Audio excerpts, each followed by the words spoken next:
And good morning. It is a Thursday edition of Glenn Clark Radio. Bring that down a little bit. I'm Glenn. He's Griffin. Carson Weekly is back. I like that. Good to see you, pal. Good to see you too, Glenn. Carson got taller, or is it just because he's also lording over you like I am now in the new... Oh, by the way, that definitely doesn't work. We got to get...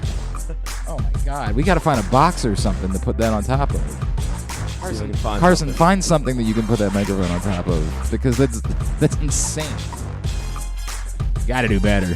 We got to do better. That might not be enough. Might need it even bit. We're gonna need a bigger box. That'll work. All right. Are you taller? I think I'm still growing.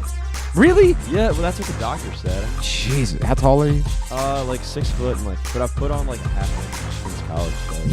Yeah, me too. Yeah, am I right? What? Yeah, you seem taller for some reason. Yeah, I think I am still growing. It's just little by little, but I can't tell if it's just because we have, now we have the elevated desk. I think the stool might have something to do with it. It does appear to have something to do with it, but it's still, I don't know, man. Looking at you, you seem taller. Well, it's good to see you, pal. Good to see you, always too. like having a strapping young Carson Weekly Absolutely. in here with us. Nothing against you, Griffin, but, I mean, anyway, so, coming up on the program today, we are going to meet the man who would be the tallest player in MLB history should he make it to the bigs.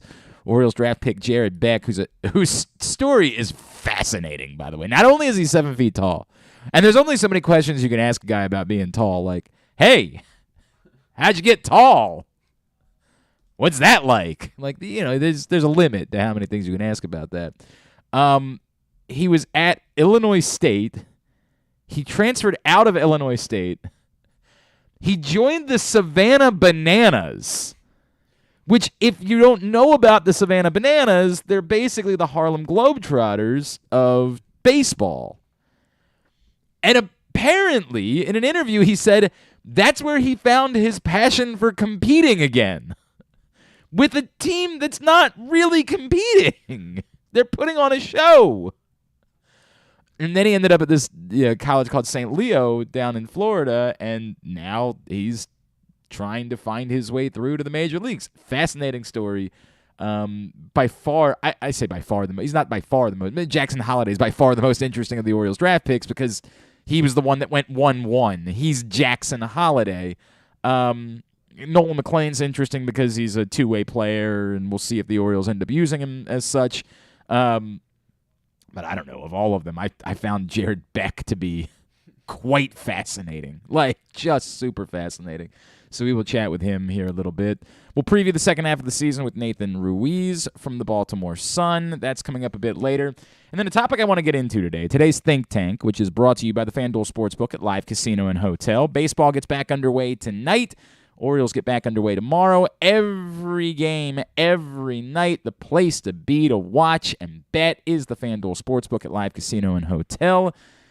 Whew. 61 self-service kiosks. They're all open 24/7. So even if you want to watch like a late-night game, Giants are playing. I think it's the Giants and the Dodgers, right, to start the second half of the season. There's a couple double headers today as well. There are a couple of double headers today. This is because, and I go back, when they canceled or when they delayed the start of the season, so much has happened in the world that it feels like we've forgotten that baseball season was delayed. Right? And so people are like, why are there 5-game series? Why are there so many doubleheaders? Well, it's because they were trying to get all those games scheduled back without extending the season, which is just silly. But that's why we have days like today where there's a bunch of doubleheaders. The Orioles do not play, of course, today. But all those games, no matter how late, no matter what's going on, you can bet them on those 61 self-service kiosks in the FanDuel Sportsbook because they're open 24/7. So no matter what's going on, you want to bet some Japanese baseball, you want to bet some Thai cricket, I don't know, whatever it is. You want to bet some Ukrainian ping pong. Not that I know anybody that's ever done that at all. Couldn't name anyone at all that's ever bet Ukrainian ping pong. Well, now that baseball's back, we shouldn't have to do that I was doing it when baseball.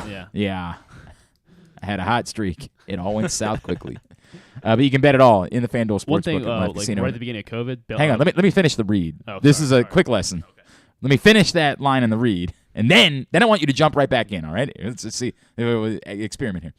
You can bet it all in the FanDuel Sportsbook at Live Casino and Hotel. Now, that's where you're supposed to jump in, Griff. Okay. Jesus. But Belarusian Right. soccer was like Ooh. the only thing that was like Ooh. live like in April of 2020. Oh, I'm And I willing was, to give it a shot. Yeah, and I was following that for, It's like for a good it's month like or two. when I was in college. I'll try anything once. What? Huh? What did you say? That's not appropriate. Not appropriate at all. Let me take this time, and I'll be the one to do it because I get it. I don't think any of you are seriously mad, but I just think it's the way that the world works. Whatever is going on, it's the thing that's going on, so we all feel like we have to say something about it. It is absolutely, utterly, and completely irrelevant that Trey Mancini did not win the ESPY Award for Best Comeback Athlete. There is nothing remotely relevant about it. As I said when you all got worked up about Bruce Jenner a couple years ago, you don't care about the ESPYs. You don't. You don't care a little bit about the ESPYs. You don't care. When Bruce Jenner won. Oh God, sorry. I'm not supposed to say. I'm sorry. Caitlyn Jenner. I'm sorry. I did not do that to attempt. I'm very sorry about that. I was not trying to dead name someone. My brain just stopped working. When Caitlyn Jenner won the ESPY Award, I said then, you all couldn't name one other person ever that has won this award. Because you don't care.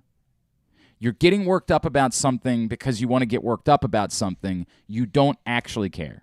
And by the way, I genuinely apologize because I know that we're not supposed to do that in 2022. And that's literally just me being an idiot and having a mush for brains at this point in my life. Which is not great, by the way. I don't suggest that. I suggest trying to keep more cognitive function than what it appears that I have. I know that we all like Trey Mancini. I adore Trey Mancini.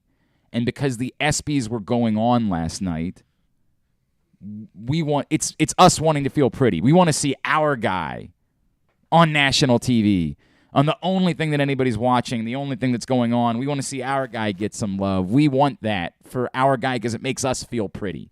Tell me I'm pretty. Tell me I'm pretty.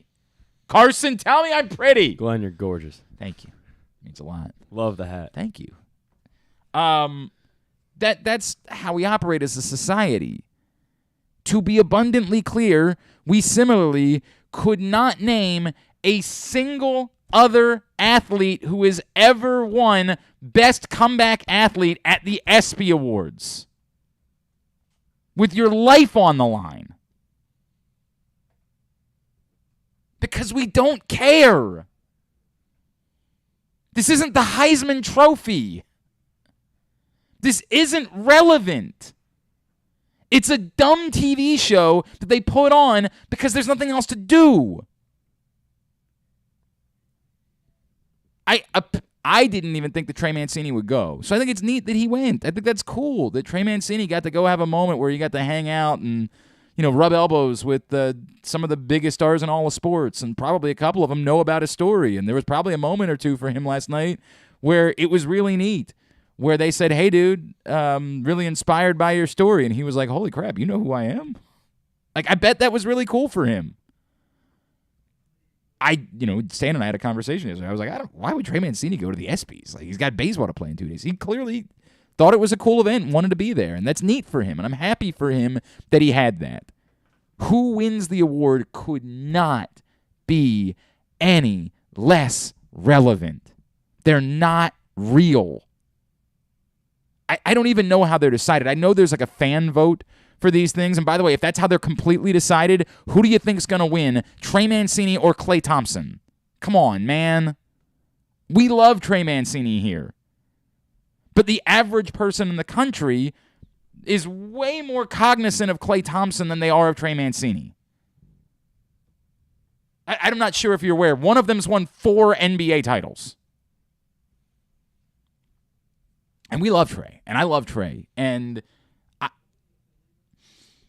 think Trey deserves about as much recognition as for being a human as anybody on the planet. I know nothing about Klay Thompson, the human. Maybe Klay Thompson's a wonderful human, too. I couldn't tell you. I certainly enjoyed his drunken captain hat wearing at the Warriors parade and losing a hat in the water or what. I mean, like, he certainly came off as being entertaining.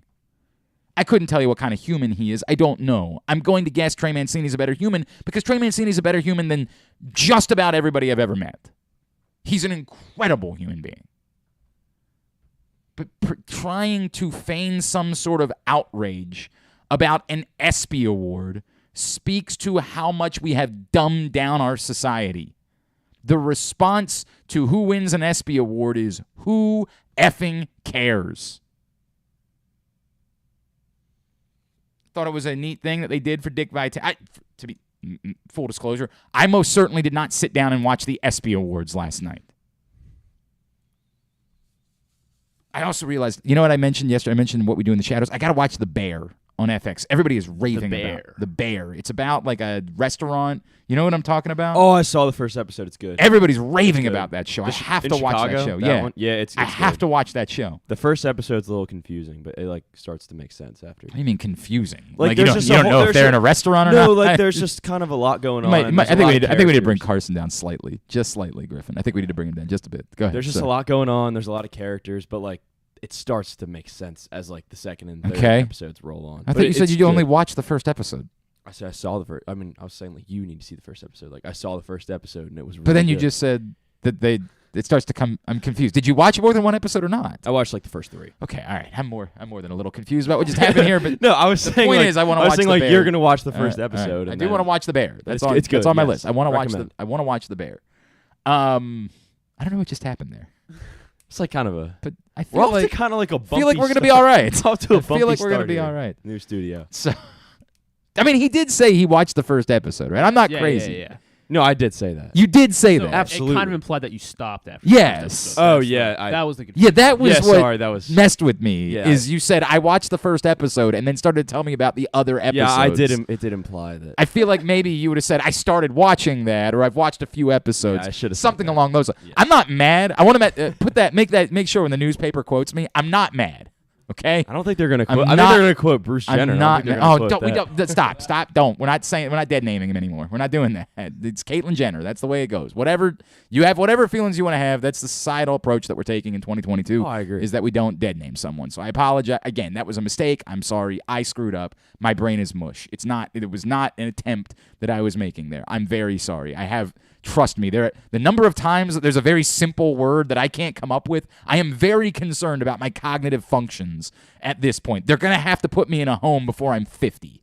Like, it ain't great, the path that I'm on at the moment. You got at least like 51 or 52. Oh, thank you, buddy. Thank you. That makes me feel better. I'm not mad, is the point. I just was confused. That's all. Oh yeah, I said that in a confusing. Go back way. to the point, which is I didn't watch the ESPYs because I didn't watch the ESPYs, but I saw the Dick Vitale thing that everybody was sharing around, and it was beautiful. I mean, if you can't watch that, it's a 7-minute clip. If you can't watch that and feel something, I don't know what to tell you.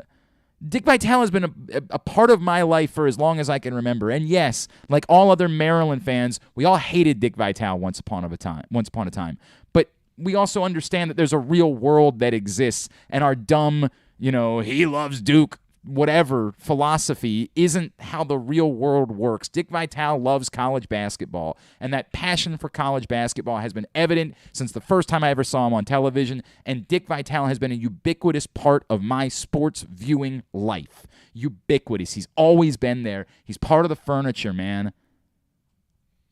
And watching that last night was emotional. I think that's neat. I think that's wonderful. I think that's literally about all the ESPYs are worth. Like, they did that. They did the thing for Stuart Scott a few years ago, obviously, famously, Jim Valvano once upon a time. Like, that's what that show is about, is those stories. Who was the football I can't think of the guy's name. The football coach that was a paraplegic. Do you remember that guy from a couple years ago? That story was wonderful. It was a wonderful story. He did Devin Still as well, and his That's daughter. 100%. My Yeah. God, that's the type of stuff that the ESPYs should exist for, is telling those stories. In fact, I would encourage them to get rid of all the athlete awards. Just do a show and do 5 minutes on Trey Mancini and do 5 minutes on Klay Thompson and do 5 on the best stories of the year. It's like an E60 kind of thing. Something like that. Yeah. Yes. Because, my God, who gives a flying F who won best basketball player? We already had an MVP of the league and a finals MVP. What the hell does it matter who the ESPYs think is the best basketball player? Has anyone ever tuned in to see that? And Diamond DeShields was also nominated for Best Comeback Athlete last night, and she also overcame cancer. Is Trey Mancini more deserving than her because he's a baseball player? And I get it, neither one of them won. Klay Thompson, but that's the point. Who is most deserving? It's wonderful that they all came back. Why would we ever care even remotely about which of them won? They all deserved recognition. They all got some attention. You want to care about something from the ESPYs? Beat up ESPN for how they didn't invite the female college athletes. It's a joke. They actually cared. It's actually mattered to them. Cares who wins a freaking ESPY award, man. I get it. And I think some of you are doing shtick. Like, I think my buddy Eric Arditi is doing shtick. I think some of you just genuinely believe that there's a world in which I need to be told I'm pretty. And if I'm not told I'm pretty, I'm very mad about that. And again, Carson, tell everyone they're pretty, please. Guys and ladies, if you're watching this show, I think you were probably right. Very, I think very pretty. You probably could have stopped it, guys, I think, for the most part. Well, you never know. We got a couple. I know there have been a couple over the years. Well, you're all very pretty. Thank you. Especially today. You look wonderful today. And that's coming from a strapping young man in Carson who's saying that Carson Weekly is telling you that you're very pretty. It's okay. We're all going to be all right. The ESPY award is irrelevant. We're going to be all right. I promise you. Everything's going to be okay. Trey Mancini still gets to play baseball, even though he didn't win. And I know we're mad. What was Justin Tucker up for that he didn't win? It wasn't moment, was it? I don't know what it like most clutch moment whatever it was. He didn't win it either. Who cares? Who did win that then? I don't know. Who would know? Yeah, I didn't watch. Why would you care? This is why I don't understand getting worked up about these things. How little do we have to do that we would spend even a second? I know you're going to say, "Hey, Glenn, you're talking about it for 10 minutes on the show." Thank you. We're doing shtick. We're doing shtick. I'm having Carson tell you you're pretty. If you can't understand the difference in the content that we're doing here, I have no hope for you. I said I was going to tell you about today's think tank, and then I forgot to. So yeah, these things happen. Today's think tank question. We'll get to it in the 11 a.m. hour. I want your responses. It comes from a conversation we started to have on yesterday's show. Given that the Orioles are now 500 at the All-Star break, which we all know is far better than we could have all fathomed before the season began, and they're trending in a tremendous direction, it's not just that they're 500, it's that they're on an upward trend to get the 500 since Adley Rutschman's arrival. I want to know, how will you define now what you would consider a successful season for the Orioles? Given where they are, given where we thought they would be, all of the knowledge that we have, I'd like for you to think about it. Put some thought into it. How would you now define, when we get to the end of the year, we all get together on Halloween, everybody's dressed up as a slutty Carson. I do believe that's going to be the hottest costume trending this year. Yeah, the hottest costume would be Slutty Carson Weekly. Spirit Halloween's going to be sold. Oh my God, you can't keep them on the rack. Yep. How would you define, if we all get together at Halloween, and I ask the question, was this a successful season for the Orioles? What would have needed to happen for you to say yes? That's what I want to know. At Glenn Clark Radio on Twitter is the best way for you to get in with your responses. You can put them in the comments on the video if you want as well. Admittedly, I'm not always great about recognizing the comments, and I apologize for that. At Glenn Clark Radio on Twitter is the best way for you to respond. How would you now define what a successful season would be for the Baltimore Orioles? We're going to talk about that. We're going to get into we're going to try to have a real sports conversation this morning on this show in the 11 a.m. hour. That's the plan. All right. I'm really fascinated with the opportunity to chat with this guy, and not just because he's tall. He is very tall, but there are other things about him that make him very interesting. He is one of the most recent newcomers to the Orioles organization, as he was selected this week out of St. Leo. He is 7-foot pitcher, Jared Beck, and he's with us now here on Glenn Clark Radio. Jared, it's Glenn and Griffin in Baltimore. It's good to chat with you, man. Thank you so much for taking a couple of minutes for us. Yeah, thanks so much for thinking of me. I'm really excited about it. So. It's awesome, man. Jared, it's great to chat with you. I was joking earlier. There's only so many ways to ask somebody about being tall because, you don't get to decide that. That's just the way that it works. But take me through, when were you always bigger than everybody else? Was there a point in your life where you had a growth spurt? Was there ever a time where you're like, hey, maybe I should think about basketball instead? Did you ever go through any of those things? Yeah, I was kind of always a head taller than everyone, even in elementary school and stuff. But yeah, I got a growth spurt in middle school that it was I'd say 11 inches in 2 years, and it's just I was always taller, and then that happened, and I was going through all these growing pains and stuff, and it was tough kind of getting through some of that. But I did, and then yeah, it all worked out for me. But I did play basketball. I played baseball and basketball mostly, and I don't know, just baseball. I love the game. It's just a great release for me. So I had to go with that, and it's a little easier to me. It's a little better to be out on the field in the daytime at night, Yeah. So yeah, that's kind of why I kind of chose that. It's interesting when I was checking out your bio at St. Leo and I saw that you had Randy Johnson listed as a favorite athlete. I was like, oh, that makes sense. Yeah, that checks out. Do you feel did you when you started getting taller and being a pitcher, was that what drove you to have respect, admiration for Randy Johnson? For sure. Yeah, he's one of the 6'10" pitcher, so there's guys like that around in the league now. I know there's a couple more 6'11" guys. Yep. Yeah, seeing those guys make it and all that, it kind of helps me all right, now this could actually become a reality, and I really do think I could get there someday. Is Jared Beck. He's with us here on Glenn Clark Radio. Jared, would it mean, look, a lot of people have brought up there's never been a 7-footer in Major League Baseball, and I just being tall does not guarantee success, right? It doesn't put you in the Hall of Fame. But would that mean something to you to be sort of recognized in history as being the tallest player in the history of baseball? Yeah, for sure. It'd be an honor coming from Iowa, small town kind of.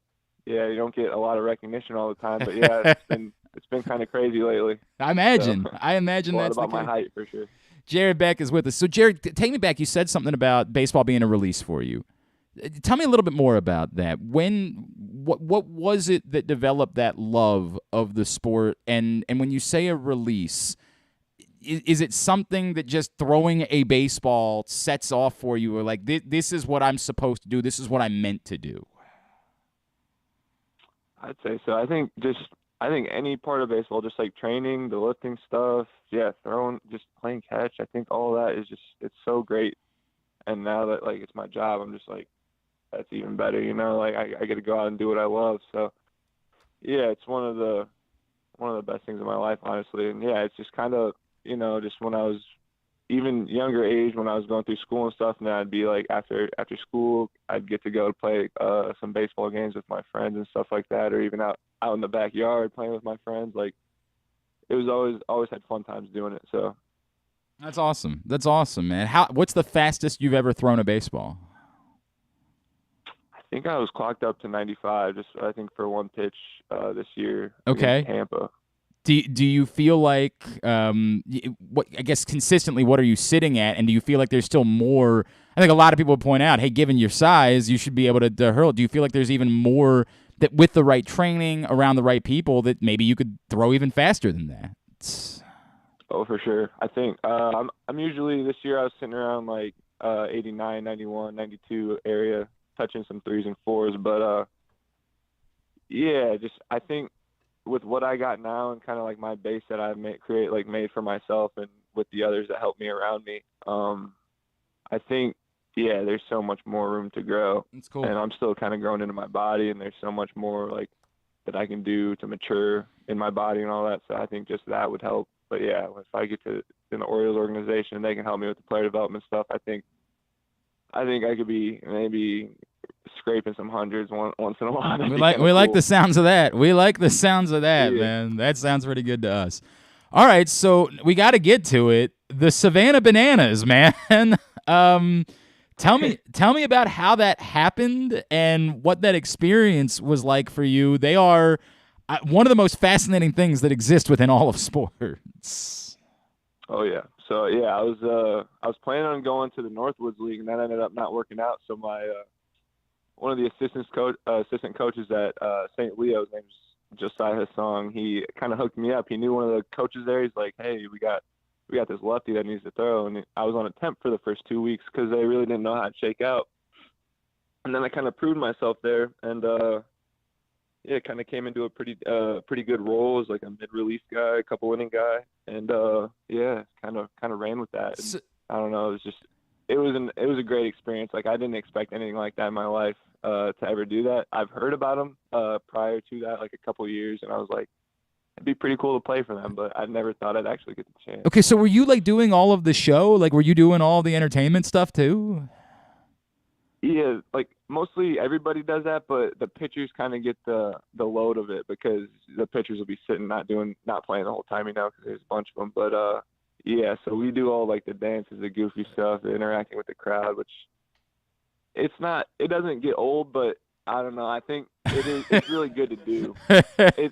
It's really fun to do with the teammates too, and we all have fun doing it. I can dig that, right? Like, you're all doing it together. It's not like you're mocking any one person. You're all doing it together. It's part of the deal. Exactly. Were you trepidatious about any? Like, you're a competitor, right? Like, you want to pitch, you want to win, you want to do those things.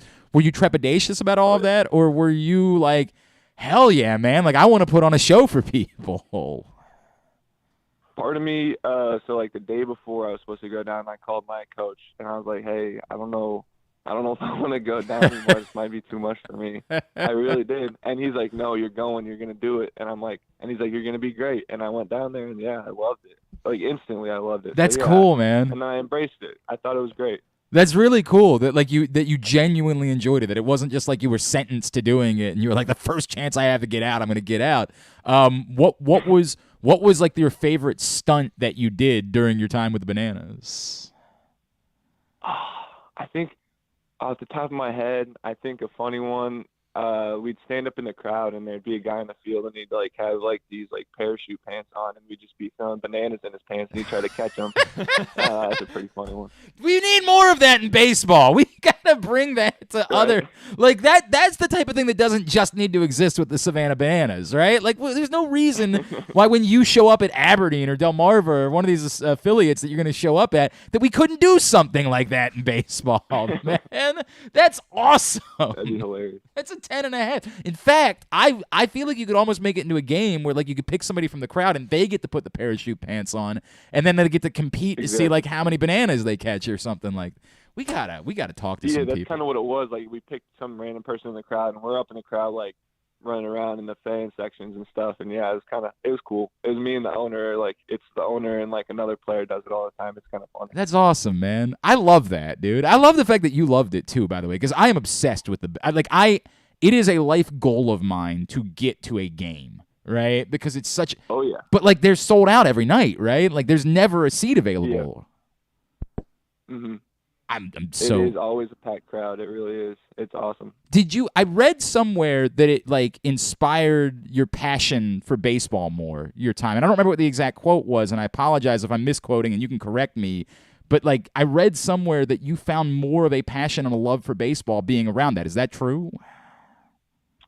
It was just pure joy around the team and around the guys all the time, around the Bananas organization. I don't know. I think they do a really good job with splitting it up. So, like, you'll be entertaining the fans, like, when you're not playing. But when you're on the field, he's like, it's go time. Like, we flip that switch, and he's like, it's time to get after it and shut it down as a pitcher, or, like, it's time to, just put all the runs up on him as a hitter, So that's cool, man. I think once they kind of told us that, and I kind of got that mentality in my head, so, like, when I step on the mound, it's like go time. And it's, like, time to dominate. I think that really helped me as a player. And I took that to the season this year and had a great season. So can I venture a guess that every time you've ever held a bat, you've maybe never taken a walk in your life as a hitter, that it might have been fairly difficult for that to have occurred at any point? For sure. Actually, I was pretty good when I was at a younger age swinging the bat, but yeah, I had to put it down in college, which is a little unfortunate. But Yeah. I'll still swing here and there in practice. A little tough when you're 7 foot tall for to find something that isn't the strike zone. Like very difficult For sure. at that point for that not to be the case. Jared Beck with Yeah, us. I remember in a high school game, the umpire was like, there was a pretty low ball, and he was like, "Oh man, that would have been a strike for everyone, but that's a ball for you because you're so tall." I'm like, "Yeah, I get it." I mean, credit to him, right? Like, Yeah, right. I was like, I appreciate it. Yeah, you thanks, know? dude. What it means to you to have gotten the call from the Orioles. I know, like, hey, it probably would have been nice for it to come in, say, the first or the second round. Like, that might have been a nice thing. But just to get the call at all and to now have a professional home and an organization that wants you here and wants to try to develop you, what did that moment mean to you as part of your journey? It's an honor, and I'm blessed to have even reached this point. And I know it's just the start nowadays. So I'm ready just to grind it out. Like I believe I can get to where I want to go. So I'm ready to do it, and I think the Orioles will help me a lot with that. So let's define that. What is it specifically that the Orioles are getting in Jared Beck? They're getting a competitor. They're getting a guy that is going to be there every day, that cares, and grinds my butt off. I'm gonna try as hard as I can to get to the big. So that's my goal. I love the sounds of it, man. I love the sounds of it. Also, by the way, you mentioned the basketball, and there's most of the prospects in the Orioles system, like Grayson Rodriguez, those guys, they all get together and play basketball too. So I feel like they're maybe about to be in for a nightmare because you're about to go kick all of their asses in the coming years on the basketball court. When did you stop playing, by the way? How long ago was that? I stopped senior year of high school. Okay.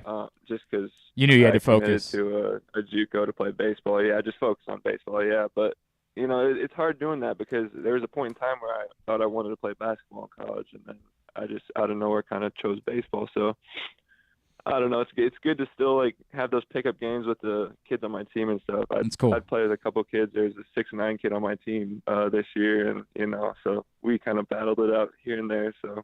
That's cool. That's cool, man. That's cool that you get to still do that. Jared, it's awesome to get to meet you, man. Really excited. And I know this is going to sound like a dumb thing, but you have just absolutely fortified my love and my desire to go see the Savannah Bananas, by the way. Like, that's my favorite thing that's come from this conversation. Are you on social media anywhere that we can give a plug and have Orioles fans give you a follow? Instagram, Twitter, anywhere like that? Yeah, Instagram, it's just Jared Beck 45. Jared Beck 45 on. Oh, you know what? Let me see. I got you right here. There he is. Jared Beck 45. Give him a follow right there. Jared, genuinely. Oh, and there's a bunch of basketball pictures. Ironic that we were just talking about. And there's a bunch of basketball pictures right there. Jared, congratulations, man.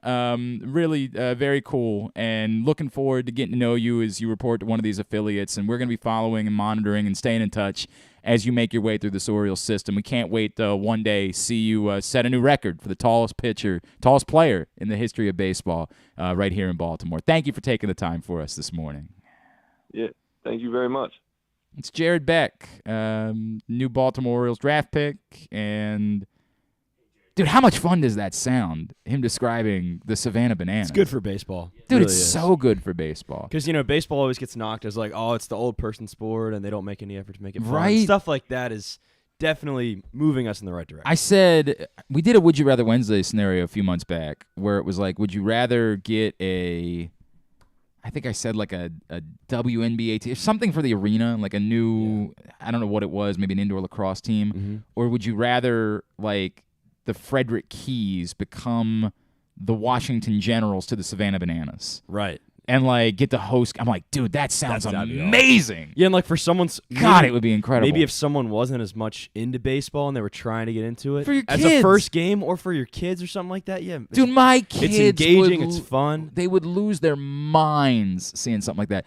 When I was down, some people might remember last summer, my grandfather was passing away, and I took my children down to see him in Georgia before he died, and I was like, I have to find it. And he didn't live anywhere near Savannah. Like, he lived hours. It's like down to like all the way at the bottom. Yeah, it was so far away from Savannah. But just being in the same state was enough for me to say, like, I got to find out. Like, I got to see if I can't get to a game. You can't. They literally sell out every game. they're that popular. They sell out. And I don't think it's a very big stadium either. Still though. Oh God.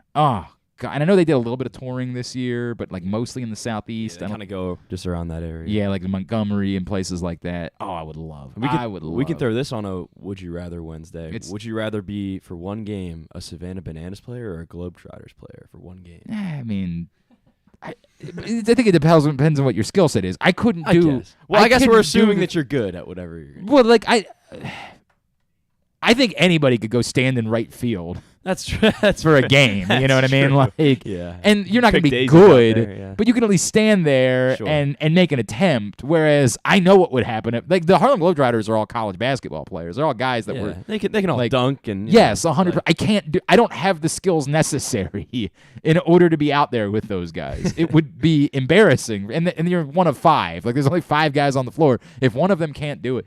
The Globetrotters would always do a bit when they would come to town where they would like allow for sports media people in town to play for the Generals that night. And like they would only put you on the floor for like a minute or so. But you're still on there. But like, and I'm really mad because I missed when I was in Phoenix, they wanted to do it, and I missed my opportunity to do it because I had something else going on at the time. It would have been amazing. Like it would have been wild. Just to be able to say, I played against the Harlem Globetrotters. That would have been cool. All right, when we come back in, we're going to preview the second half of the Orioles season. Nathan Ruiz from the Baltimore Sun will join us. I want you to keep thinking about how would you define success. Knowing where the Orioles are, how would you define success when we get to the end of the year? Today's show brought to you by your local Toyota dealer and buyatoyota.com. Whether your focus is luxury and comfort, convenience and technologically advanced connectivity, sporty performance and aggressive styling, we've got the perfect Highlander for you. Check out buyatoyota.com for deals on new Highlanders from your local Toyota dealer today. It's Glenn Clark Radio. Hey Birdland, join in on the fun and celebrate the 30th anniversary of Oriole Park at Camden Yards on Saturday, August 6th, as the O's take on the Pittsburgh Pirates at 5:05. The first 15,000 fans 15 and over will receive a 30th anniversary Oriole Park t-shirt. Then stay post-game for the Birdland Summer Music Series presented by Miller Lite I Love the 90s concert, featuring Drew Hill with a special performance by Cisco and Smash Mouth. Tickets start as low as $15 at Orioles.com/tickets. Sports fans, the wait is over. The all-new FanDuel Sportsbook is now open at Live Casino and Hotel in Hanover, Maryland. This is your chance to win big right in your own backyard. Bet on every sport with self-service kiosks and watch all of the action from the best seat in the house. Make every moment more at the all-new FanDuel Sportsbook at Live Casino and Hotel in Hanover. Please play responsibly. Gambling problem? Please call 1-800-GAMBLER or visit mdgamblinghelp.org. Get your tickets now for the premier high school lacrosse games of the year. The 17th annual All-America Lacrosse Boys and Girls Senior All-Star Games will be on Saturday, July 30th at Johns Hopkins' historic Homewood Field. This is your chance to see the future lacrosse stars up close and in person as they showcase why they are the best in the country. Go to allamericalacrosse.com and get your tickets now. That first sip. That first bite. Start your day off right with a delicious breakfast at Royal Farms. Choose from a fantastic selection of fresh Royal Farms breakfast sandwiches and top it off with a rich hot cup of the freshest coffee in the world. At Royal Farms, breakfast is available day and night. It's the freshest breakfast in the world. Real fresh, real fast. Royal Farms. Summer is in full swing, and so is the summer seasonal menu at Glory Days Grill. Start with the opener, flash fried pork belly with their popular Korean No. 2 sauce. And try their South Carolina barbecue chicken, or back by popular demand, the lobster roll with grilled corn. Also try the irresistible crab and lobster fries, or the very berry salad with chicken. And for dessert, the Cracker Jack sundae with a waffle, ice cream, and Cracker Jacks. This menu will be gone. Find out more and get your order in at glorydaysgrill.com. Glory Days Grill, great food, good sports. The 2022 baseball season is in full swing, and the future is brighter than ever for your Baltimore Orioles. I'm Paul Valley. And I'm Zach Goodman. And together we bring you the Bat Around every Saturday from 10 a.m. to noon with everything you need to know about the Orioles and baseball as a whole. From veterans like Cedric Mullins, Austin Hayes, and Ryan Mountcastle, to young stars like Adley Rutschman, Grayson Rodriguez, and DL Hall. We've got you covered for every game, every pitch, and every debut. You can watch us at youtube.com/PressBoxOnline and Facebook.com/PressBoxSports, or you can listen at PressBoxOnline.com/radio. So join us live on the Bat Around every Saturday from 10 a.m. to noon right here at PressBox Sports. It's statistically proven that the show sounds better if you're not wearing pants. Like me, right now. You're listening to Glenn Clark Radio. All right, back in here on GCR. Our like entire off-air conversation being dominated by the Savannah Bananas and Harlem Globetrotters. You know it's All-Star Week in sports media when that's what it is that's on your mind, is the Savannah Bananas and Harlem Globetrotters. That's what we're thinking about round these parts. Orioles again off tonight, but back in action tomorrow, opening up a series against the Yankees, and I would like to hope that it would be a good weekend for there to be huge crowds, and specifically huge crowds of Orioles fans that get to these games this weekend. We know, of course, there will be Yankees fans because they're cockroaches. They're everywhere. That's the way that it goes. There's nothing you can do about that. It would be very nice. I never try to tell anybody what to do with their money. I get out of your wallet, the whole thing. But it just seems like to celebrate this joy that we've had related to baseball over the last couple of weeks, it would be a swell thing to get to the ballpark this weekend. I'm bummed because I was hoping to take my kids this weekend, but then my wife makes a very good point. I think the crowds are going to be quite large. I don't think they're quite ready yet for that. I think my kids, it's still the best time to take them to a game is like the Thursday afternoon game when there's 10,000 people there, right? Or like a random Sunday or something. I feel like Sundays, it's so funny that I say Thursday afternoon, then I'm going to say, I feel like for whatever reason, every Sunday, it's the hottest game in the history of humanity. That's very true. And you're in the direct sunlight in all parts of the stadium. I don't know, but I don't, like when they do those like Thursday afternoon specials, it's just as hot. I know it is. Yeah. The sun doesn't but yet for some reason it never feels that way. It always feels like every Sunday game I've ever been to in my life is the hottest game, and it makes there is no difference between a Sunday afternoon and a Thursday afternoon. Yeah. It's When's the last time you saw thing. a cloudy Sunday game? Never. I don't think I've ever been to a cloudy Sunday game. I couldn't tell you. I don't think that has ever occurred in my life that I've been at a cloudy Sunday game at Camden Yards. I have every time. I remember one from a couple years ago, and it's probably because they were so bad, and I was like, why are we here? And it was a late July game, and I think I had worked late the night before somewhere, and I got maybe like 3 hours of sleep. It's 1,000 degrees. We're sitting we're in like the third row behind the first base dugout, so we're getting just murdered. I mean, murdered. And when I think of Sunday games at Camden Yards, I feel like every single one of them has been how I felt that day, which is I want to be dead. I don't want to be here right now. I want to be dead. All that being said, I do think it would be a good weekend for you to get out to the ballpark and, maybe enjoy and celebrate a little bit of the fun that we have been having the last couple of weeks with the Baltimore Orioles playing quite well. So that's it. That's all. That's all. That's all I'm gonna say. They got that pass now too for $60 for every home game for the whole month. Is that for July? I thought that was for August and September. It's for August. Yeah, August. Yeah. You got it like it's by the month, but like August and September. Yeah, I thought it's getting exciting. I think it's a great idea. I think might be some very meaningful games that you can go to. And you can go to all of them 100%. I think it's a great idea. I love that they're doing it. I'm on board with every ounce of that. Today's show also brought to you by Glory Days Grill. I just went over to Glory Days Grill yesterday because we can walk there now, which is so wonderful. My buddy Tim Barbalace from 105.7 The Fan came and joined me. We went over, sat at Glory Days Grill. In fact, I had an alcohol. Whoa. I had a single alcohol yesterday. I had a gin and tonic. I was like, you know what?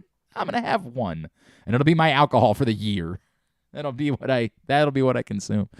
Love Glory Days Grill. Of course, the summer seasonal menu is available. The South Carolina barbecue chicken, the lobster roll with corn. They kept the opener around, the flash fried pork belly with the Korean No. 2 sauce, still available. The crab and lobster fries. Come on, man. And they kept, how could you not? And they kept on the menu as well the Cracker Jack Sundae with the waffle, ice cream, and Cracker Jacks. It's all available right now at your neighborhood Glory Days Grill. Get your order in. Find out more about what's on that summer seasonal menu by going to glorydaysgrill.com. Glory Days Grill, great food, good sports. So as we mentioned, the Orioles do indeed begin the second half of the season tomorrow night by hosting the Yankees. Pretty big stretch here for a team if they're going to show that they can stay in this and be competitive. These first 7 games against the Yankees and the Rays. Joining us now to talk a little bit more about, to preview the second half of the season for the Orioles. He covers the Orioles, the Baltimore Sun. He's our friend Nathan Ruiz, and he's back with us now here on GCR.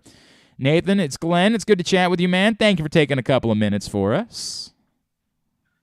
Yeah, happy to do it. Hey, man, I am – how do you describe what has happened over the course of the last couple of months? How do you – because it's – what I'm struggling with is they're a bottom third of the league offense.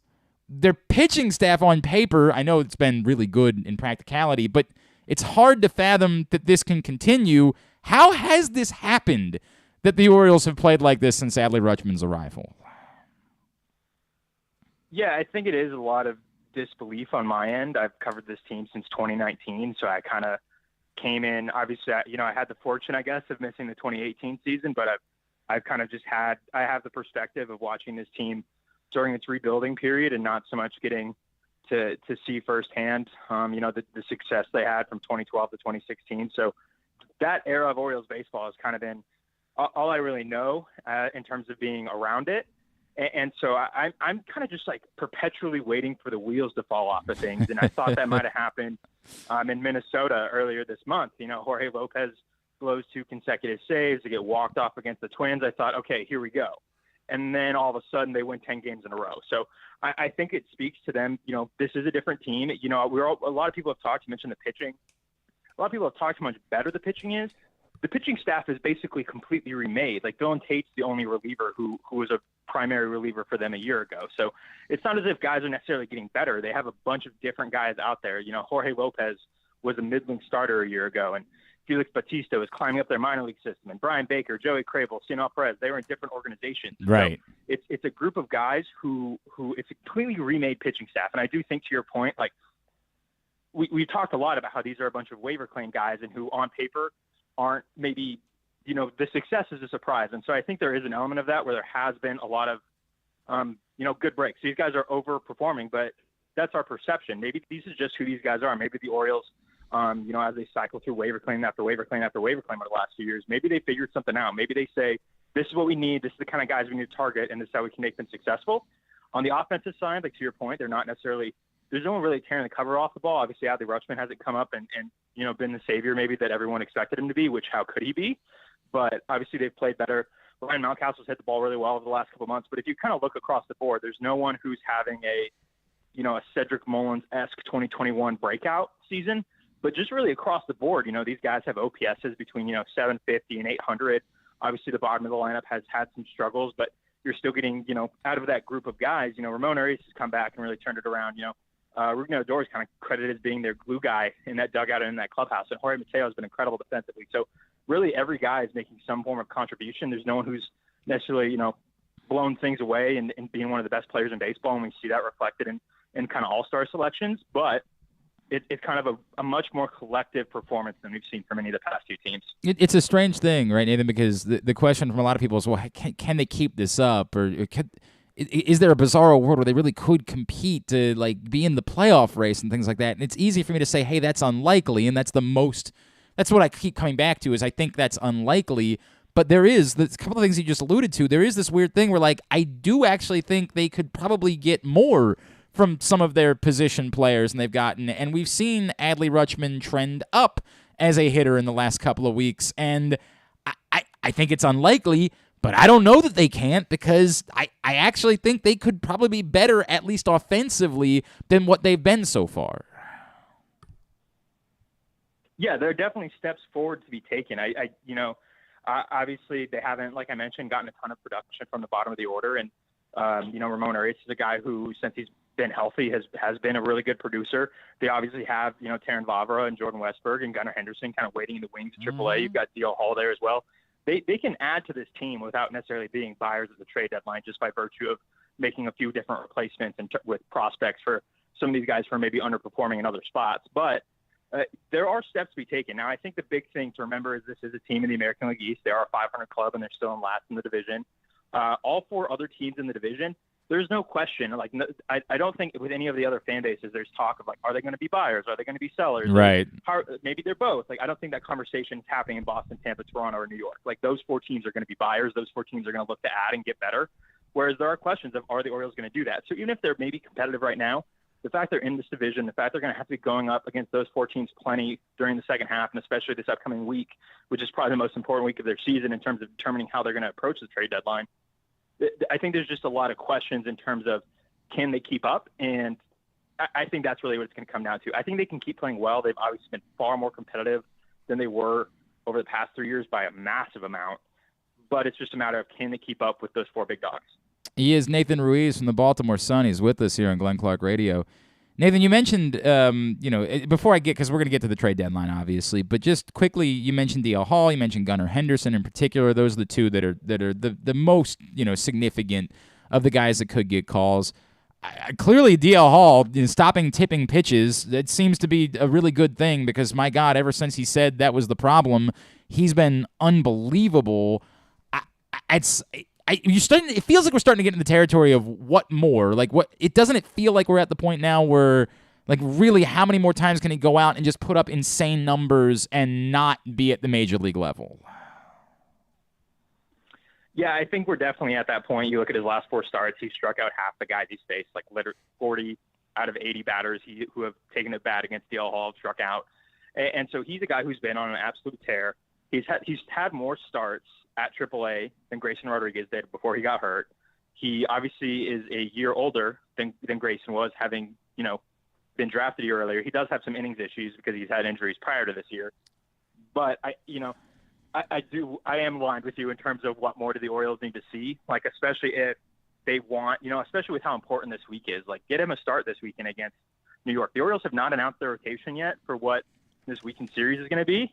D.L. Hall is, scheduled in terms of when he last pitched. He lines up, I believe, for Saturday. I'm not saying that's going to happen. Okay. But it would make sense. It would create some intrigue. It would, you got the home fans at Camden Yards. Like, what a week it would be at Camden Yards for the Orioles to play the Yankees and the Rays. Trade deadline coming up. You call it D.L. Hall. You're going to sign Jackson Holiday, I assume, and introduce him at some point during this next week. So there's a lot of excitement building around Camden Yards. We saw it during the last homestand at the end between the Hawaiian shirt and the floppy hats and the winning streak. I think that there's a lot of momentum right now, and there's definitely an opportunity to add to it if you call up a guy like DL. I know there's a similar argument that can be made for Gunnar Henderson. It just feels like what we know about the Orioles is we're not going to rush. And even in the middle of what's been the best stretch of baseball in recent history for this franchise, it's just hard for me to fathom Mike Elias sort of deterring from the plan when it comes to Gunnar Henderson. Not to say he might not be here at some point this season. It just feels like they're not going to be forced. They're not going to force their hand and say, well, we have to get him here now. Yeah, I don't think it's necessarily I completely agree with you. You look at how they handled Adley last year. Adley was still in Double-A at this point of the season. It took until August for him to get moved up to Triple-A. So Gunnar's already a step ahead of him in that sense. Obviously, a younger guy, a high school draftee. So there's some differences there, but I would love it personally if Gunnar's up at some point this season, just from the standpoint of I had to spend all of last season writing about service time and what that might mean for when Adley would debut, and obviously that question kind of got answered in spring training with his injury. Yeah. But otherwise, it would have been a storyline for all of March. And so, if you get Gunnar up, even if it's just for September, if you just let him, get a taste, play some right? third base or play some shortstop, however they decide to, and then it answers that. He'd be the opening day third baseman or shortstop next year. He's somewhere on the left side of the infield. Played a lot of third base this year, which is something to read into a bit, I think. But I think you get him up now at some point this year, even if it's just at the end of the year, and either signals that, hey, we're really going for it next year. We're not going to have any questions on opening day next year. Is Gunnar Henderson going to be on the left side of our infield on opening day? Or it just signals, hey, we're still in it, and this guy can help us, and we're going to make a push for it. I think that's the way. I really do. I do think that's the way. Get him a taste, get him up here for a minute, and sort of signify, hey, he's part of the plan for next year. We're going to pencil him in for the plan for next year. I just don't think that they rush just because it's so unlike Mike Elias to do something like that. Nathan, let's talk about the deadline, obviously. I know the name that matters to everybody is Trey Mancini, and I think that a lot of people have just sort of made peace with the idea that he's going to be dealt. I've continued to say it doesn't make sense to me.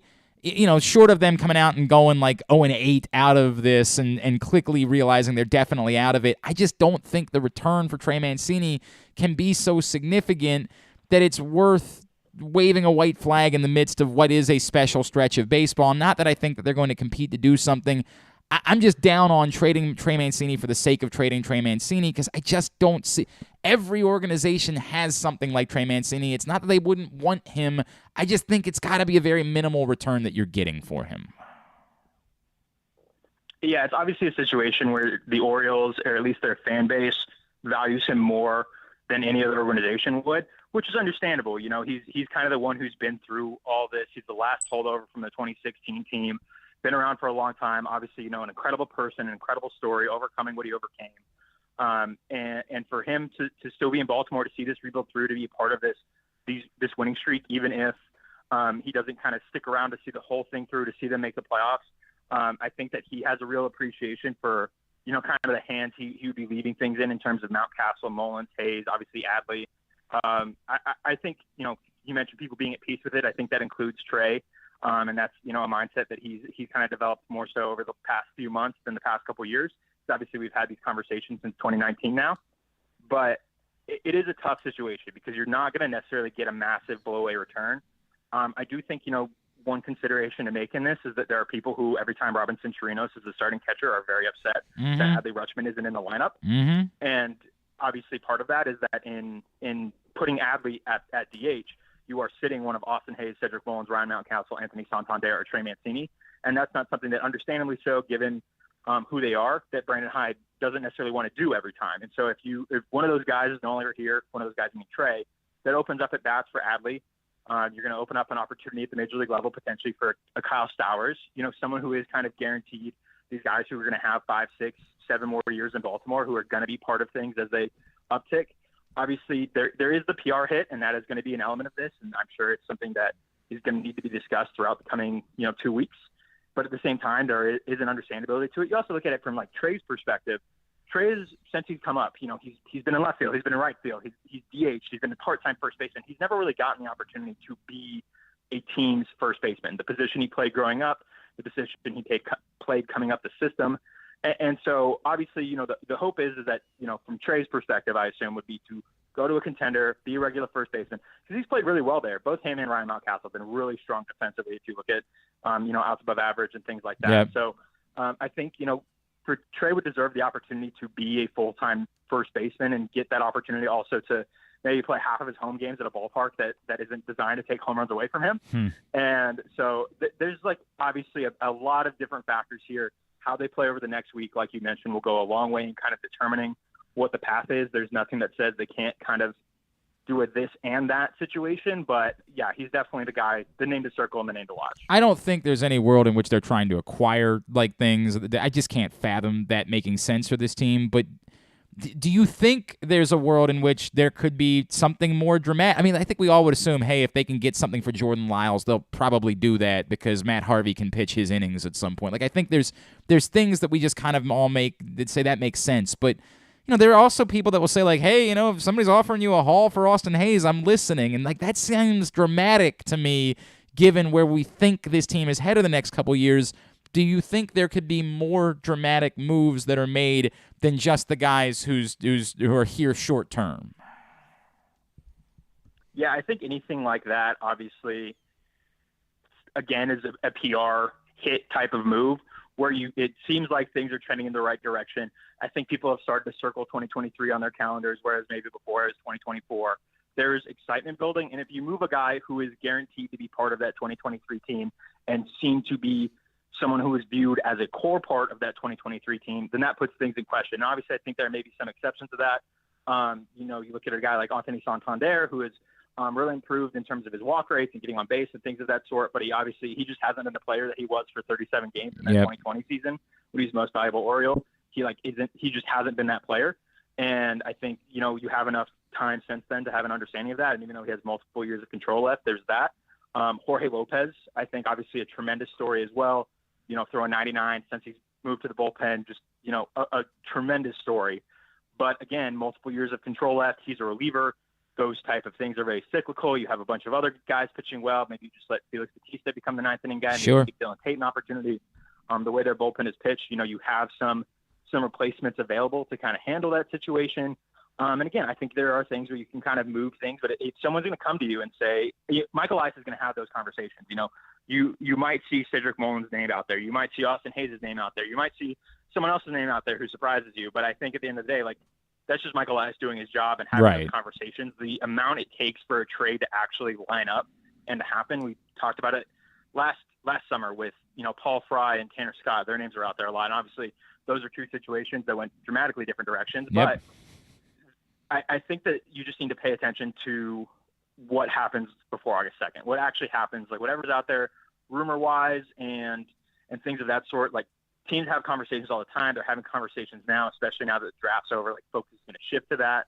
I don't know what's going to happen, but if the Orioles have the opportunity, if someone is really desperate to add Jorge Lopez as an eighth inning guy, and they're willing to give up someone that you like for it, then you do that. That's how this works, and it's unfortunate, but with the position the Orioles are in, relievers especially, like I mentioned, there's opportunity to replace them. We've seen that. They traded Cole Sulser and Tanner Scott, and we thought the world was falling apart. And then you look at how other guys have stepped up since. Yep. And I think it could end up being a similar situation. Just to put a bow on this, most of those things that you reference, I would be okay with if and I say okay, they clearly don't care about how I feel about this, nor are they going to ask. But I feel like the thought now should be, if what you're getting in return is something closer to Major League ready, it feels like they should probably be out of hey, we need more 19-year-olds, we need more low-level organizational depth. It feels like there's got to be an announcement of, no, if we're making moves, it's to get guys that are a year away, that are closer to being ready to help us than continuing to stock the Delmarva and Aberdeen rosters. Yeah, and they've made trades like that previously. They traded Alex Cobb for Jahmai Jones, who was a guy who had appeared in the major leagues. So obviously that didn't necessarily work out for either team particularly well, but that is a thing that they have done. I am, on board with you. I don't think, Trey Mancini, produces a Andrew Kastner-like return where it's two teenagers from the Dominican Republic who people have never heard of before. Yeah. Look at their stats with a quick Google search. That's definitely going to be upsetting, and that's going to factor into the PR hit. Michael Elias isn't going to trade Trey Mancini just to trade Trey Mancini. He's not going to trade Jordan Lyles just to trade Jordan Lyles. He's going to look at this. Obviously, both those guys have options.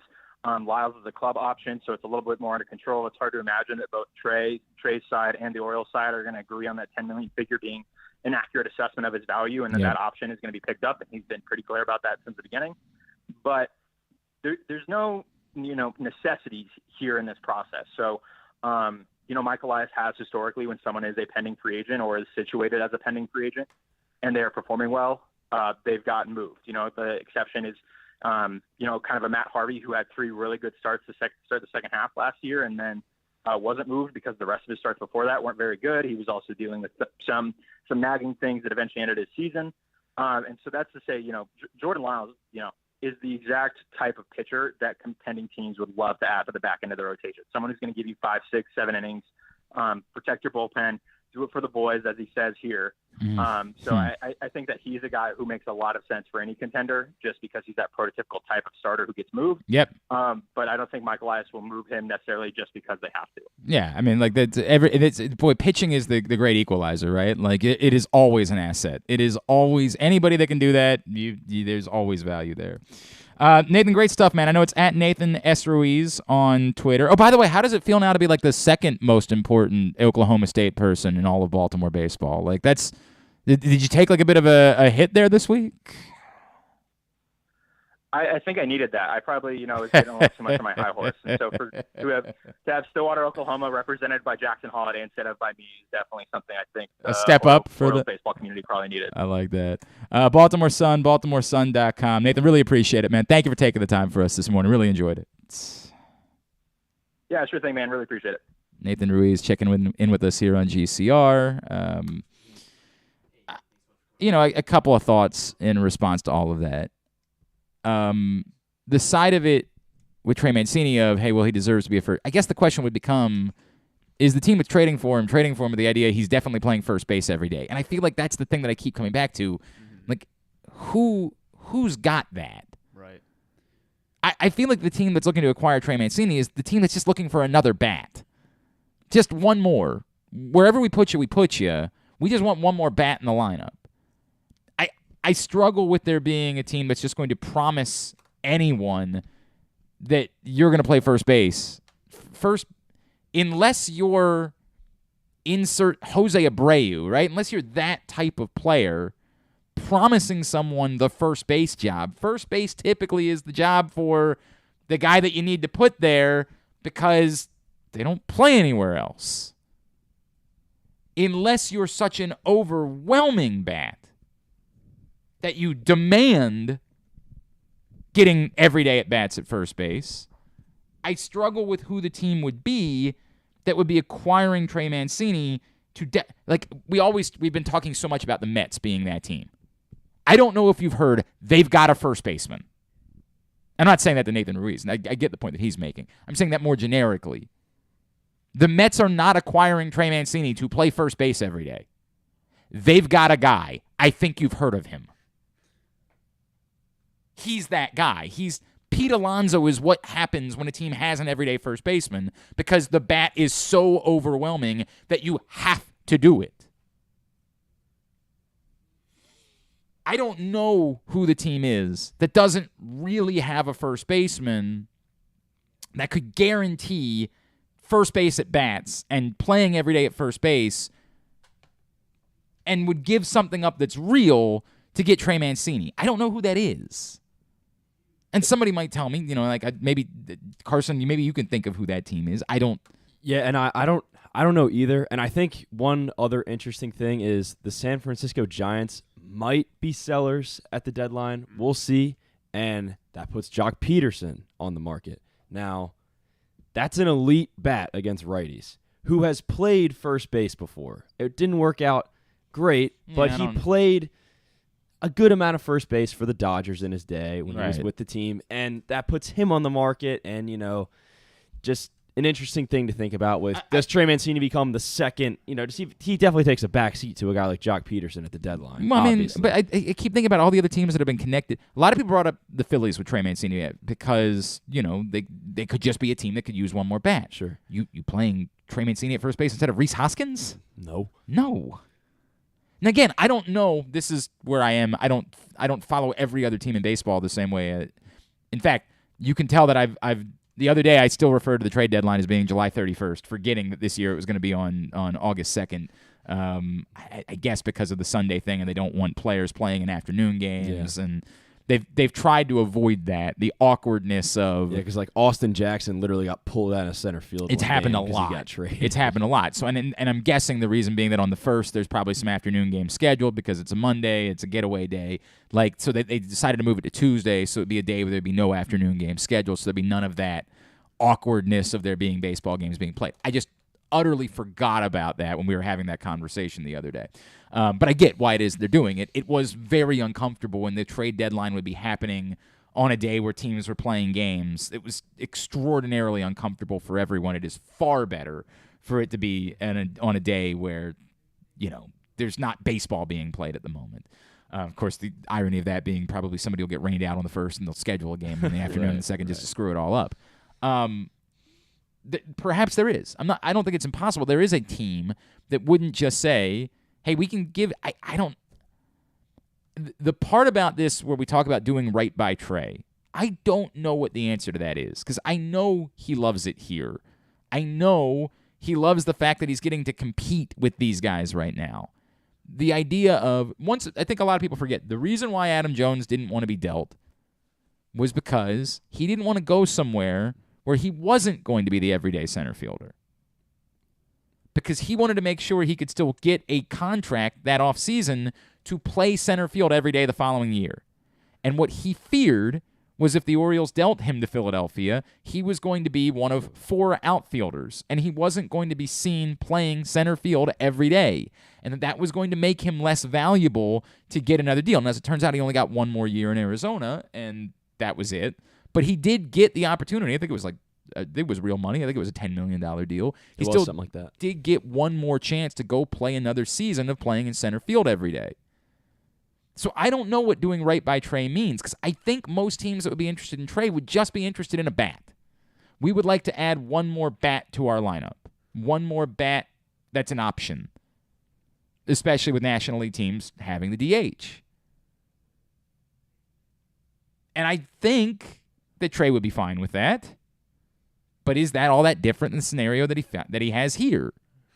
Maybe he's practical enough to say, hey, this is fun, but winning a World Series would be more fun. It's the Sean Fanning line from The Social Network, it's really cool, $1 billion. It's fun to compete and it's fun to be playing good baseball, but it's way more fun to have a chance at winning a World Series. And maybe doing right by Trey would be, you mean to tell me that I could go to the Mets and Buck's there and Wayne Kirby's there? By the way, I don't think any of us knew about Wayne Kirby battling cancer, and I think we all would say, God, we love Wayne Kirby. I mean, I don't know that there's somebody that was never a player or a manager in a city that was more beloved in that city than Wayne Kirby in Baltimore. I mean, my God, the best. So our thoughts are absolutely with Wayne Kirby and his fight, and it appears to be going well. His daughter said some really nice things on Twitter. You like to see that. Yeah, well, do you think it could come down to Trey maybe says the only team I'd really be willing to go to is the Mets, maybe the Padres, possibly, maybe I don't the Padres. You think about what his relationship with his Manny and does that Flaherty, maybe it's not like Flaherty and Nick Markakis where they were brothers-in-law. You know what I mean? I don't know how personally close, and if that would be, I don't think that alone. I think the Mets would be unique. I think Buck would be unique because I think there would be go back to the Adam Jones situation. Adam Jones trusted that Buck was going to put him in the lineup every day. He trusted that no matter what somebody above Buck said, Buck was going to put him in the lineup every day in center field. And even if somebody else said, hey, we want to see Mullins out there, Buck was going to say, I make the lineup card. Adam Jones is going to be in the lineup. So maybe Trey Mancini would say, I'll be in New York because I'll trust that Buck will put me in the lineup somewhere every day. Whereas I don't know what would happen if I were to be dealt to, in Philadelphia or insert one of these other situations here. I'm spitballing. I don't know who's interested in Trey Mancini, and there might be somebody that presents me here's the team that would be the perfect fit for him to get some actual playing time at first base. It ain't New York or Philadelphia. We know that much. I just have to think, again, I'm sorry. And Carson, that's going to be your assignment. Cleveland. Your assignment right now is poke around and see what the first base situation is for some of the other contenders. Okay, well, I was kind of trying to think. You got Hoskins at first base in Philadelphia. Yes. And then for NL Central, for the Brewers, they're leading. You got Rowdy Tellez at first base. The Dodgers, that's sorted. Yes. The Mets, that's sorted. I can't really think of a first base situation maybe where it's open. the Guardian, Cleveland, or Minnesota potentially. Yeah, Who's Minnesota? then the thing is how big of buyers are they going to be? Right, and it goes back they're to both in it, but they're not World Series contenders, right. And that goes back to the question about doing right by Trey Mancini. You could play first base every day, but those teams aren't so much better than the Orioles that. I would think that you'd be in a rush to get to one of those teams. Yeah. And again, the Orioles don't owe it to Trey to do right by him. And this is the part that's uncomfortable. If they're going to trade him, Mike Elias's responsibility is to do best for the Orioles in that situation. And if it's the Guardians who offer the best in exchange, that's his job, his responsibility is to do the best for the Orioles in that situation. We, as fans, want to see if you're going to do this, do it to take care of Trey. And my response back would be, why would Trey Mancini want to be in Cleveland? What? Right. Playing possibly important games against the Orioles in potentially. August, I don't think maybe. that would be the part that would get all that right. worked Yeah, up but it's about. still interesting to think about. I think it's also interesting to think about. Where is? I think there's a lot of other teams that are selling who have assets that are very similar to Trey Mancini. Like the Pirates just said. The Pirates just said Danny Vogelback's up for. And he's up on the market. It goes back to why guys like that too. It goes back to why I've said all along that I don't get the Trey Mancini thing because I just don't think there's significant value for him. And when I measure that against the value of riding it out and letting him, giving it a shot the rest of the season, it's hard for me to see the return for Trey Mancini being so significant that it makes up for the gut punch that it will feel like on August 2nd if Trey Mancini is dealt. For like an A-ball pitcher, which is realistically probably what we'd get. Again, the flip side being, and I've said this 2 times, there's the simple argument mathematically that can be made. I wrote about this. I said it yesterday. The simple argument that can be made is Trey Mancini probably has a less than 1% chance of winning a World Series this season in Baltimore. If the asset that you get back, whatever it is, has even a 1% chance of being on a World Series winner in Baltimore, that's better odds than what it's likely that Trey Mancini has. So by simple math, you can still make an argument for taking that minimal return. Sure. The other side of it is, could you get something that can help you next year that isn't really a prospect? Could you do a different type of deal in relation to Trey Mancini? Could you get, if you're also thinking about dealing from the back end of your bullpen, if you're also thinking about dealing Jorge Lopez, could you get someone that could be a leverage relief arm next year that can help this team that isn't a thought of prospect, but is just sort of lost in the equation somewhere else? And you can make an argument that you can get someone else's Cionel Perez by trading Trey Mancini. Cionel Perez, of course, was available for anybody to have him.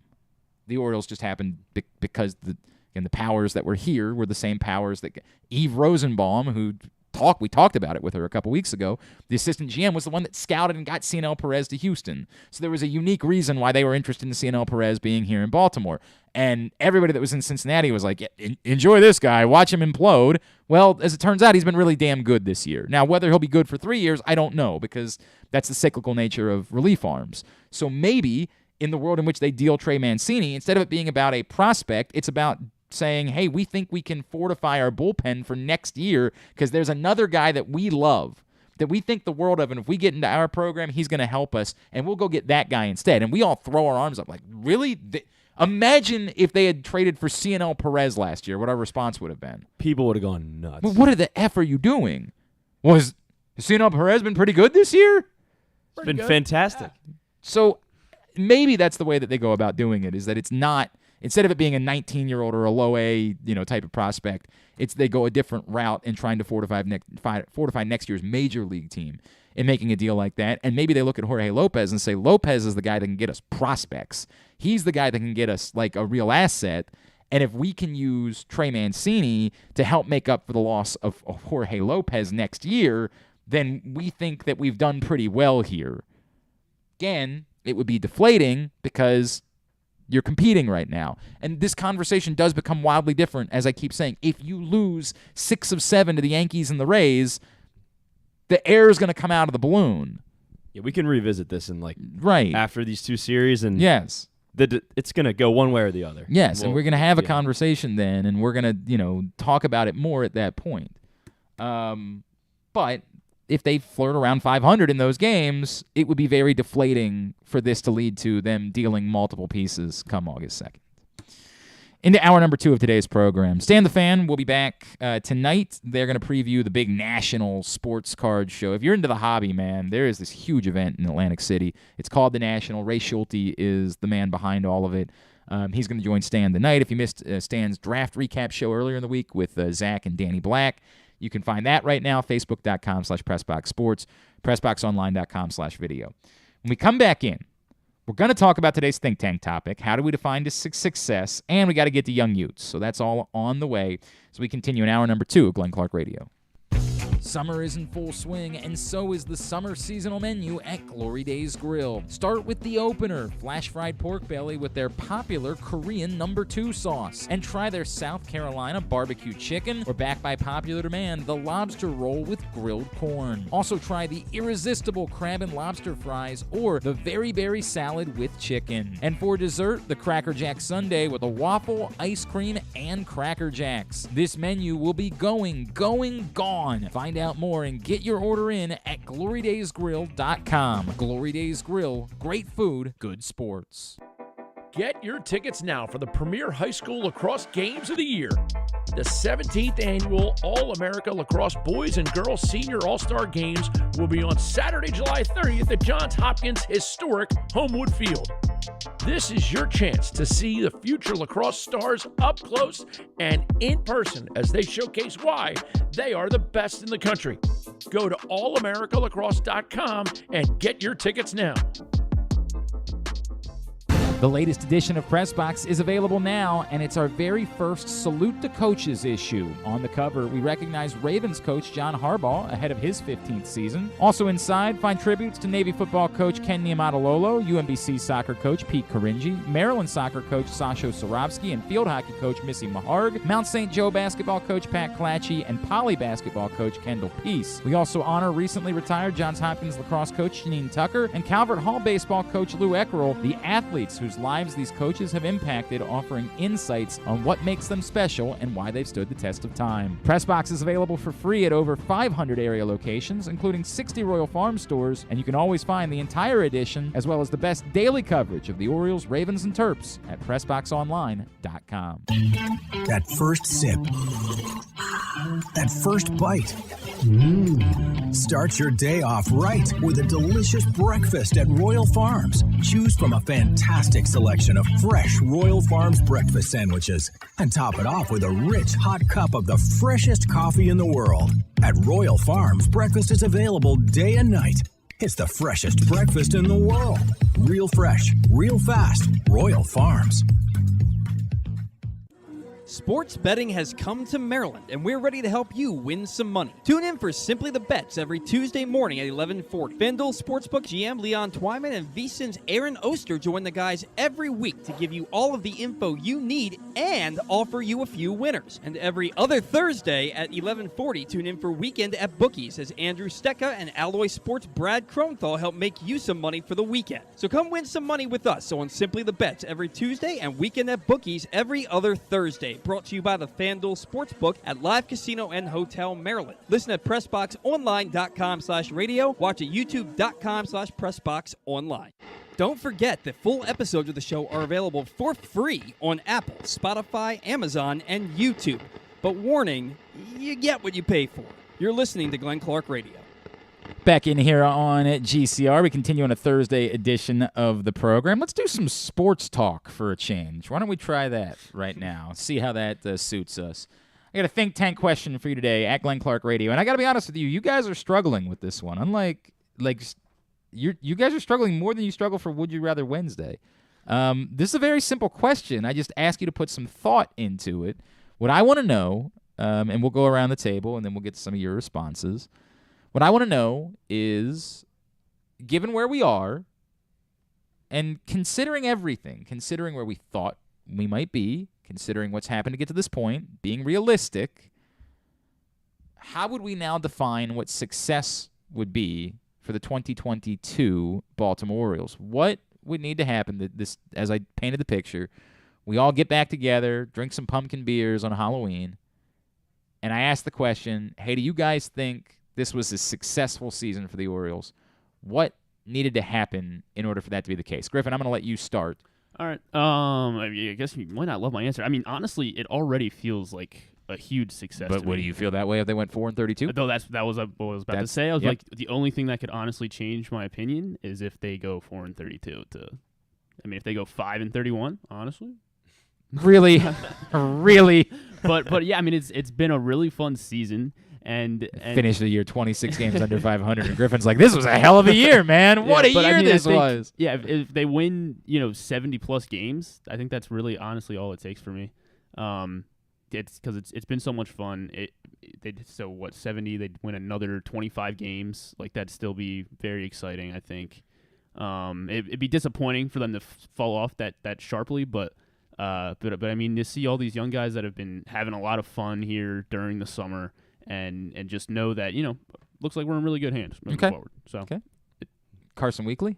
I'm going to say a couple things. I'm going to say 70 wins would be successful for me. Okay. And the bullpen needs to hold up. And I know there's a possibility maybe dealing some guys. I'm just talking about the guys that we're going to have. Why is it that the bullpen is so important to you? That's an interesting question. Why is it that to you the bullpen is so specifically important? Well, I would oddly say that's the part that would be forgivable to me. Like, the part that would be forgivable is if they started to fall apart because the bullpen kind of came apart. That's baseball. Like, bullpen is like you have to rebuild your bullpen every year anymore. I'm Like, that's probably way in the it goes. minority here, but the bullpen is like arguably probably the second most important thing to me if I'm managing a baseball team. Okay, so I would say starting pitching coming first. But I would the say bullpen, it comes before offense. In building a team year by year, I might understand what you're saying. What I would say more is for the long-term health of this team, I am very much, as exciting as the bullpen has been this year, I don't believe that 3 years from now, any more than maybe two of these guys at most are part of it. It's true. It's the nature of bullpenning in the bullpen concept in baseball is that you're constantly. It would be so. I would just say, if the bullpen fell apart, but Rutschman and Mountcastle and Hayes and Gunnar Henderson and insert name were all, then I still success. I would feel far differently about the record based on those things. It would be easier for me to say, hey, the bullpen was swimming way above its head to begin the season. That was never practical, and they didn't put a bullpen together this year planning to try to go win with it. They just kind of got lucky the way that it worked out for a little while. That was always going to come back. They've got to prioritize that moving forward. I would be at better peace with the whole picture for the Orioles in the years to come if the bullpen was the culprit and them losing games down the stretch. That is true.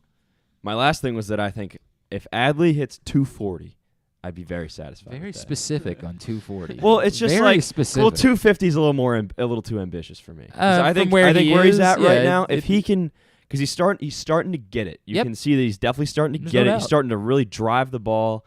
And if he can get up to 240, I'd be very satisfied with that. All right. I like that.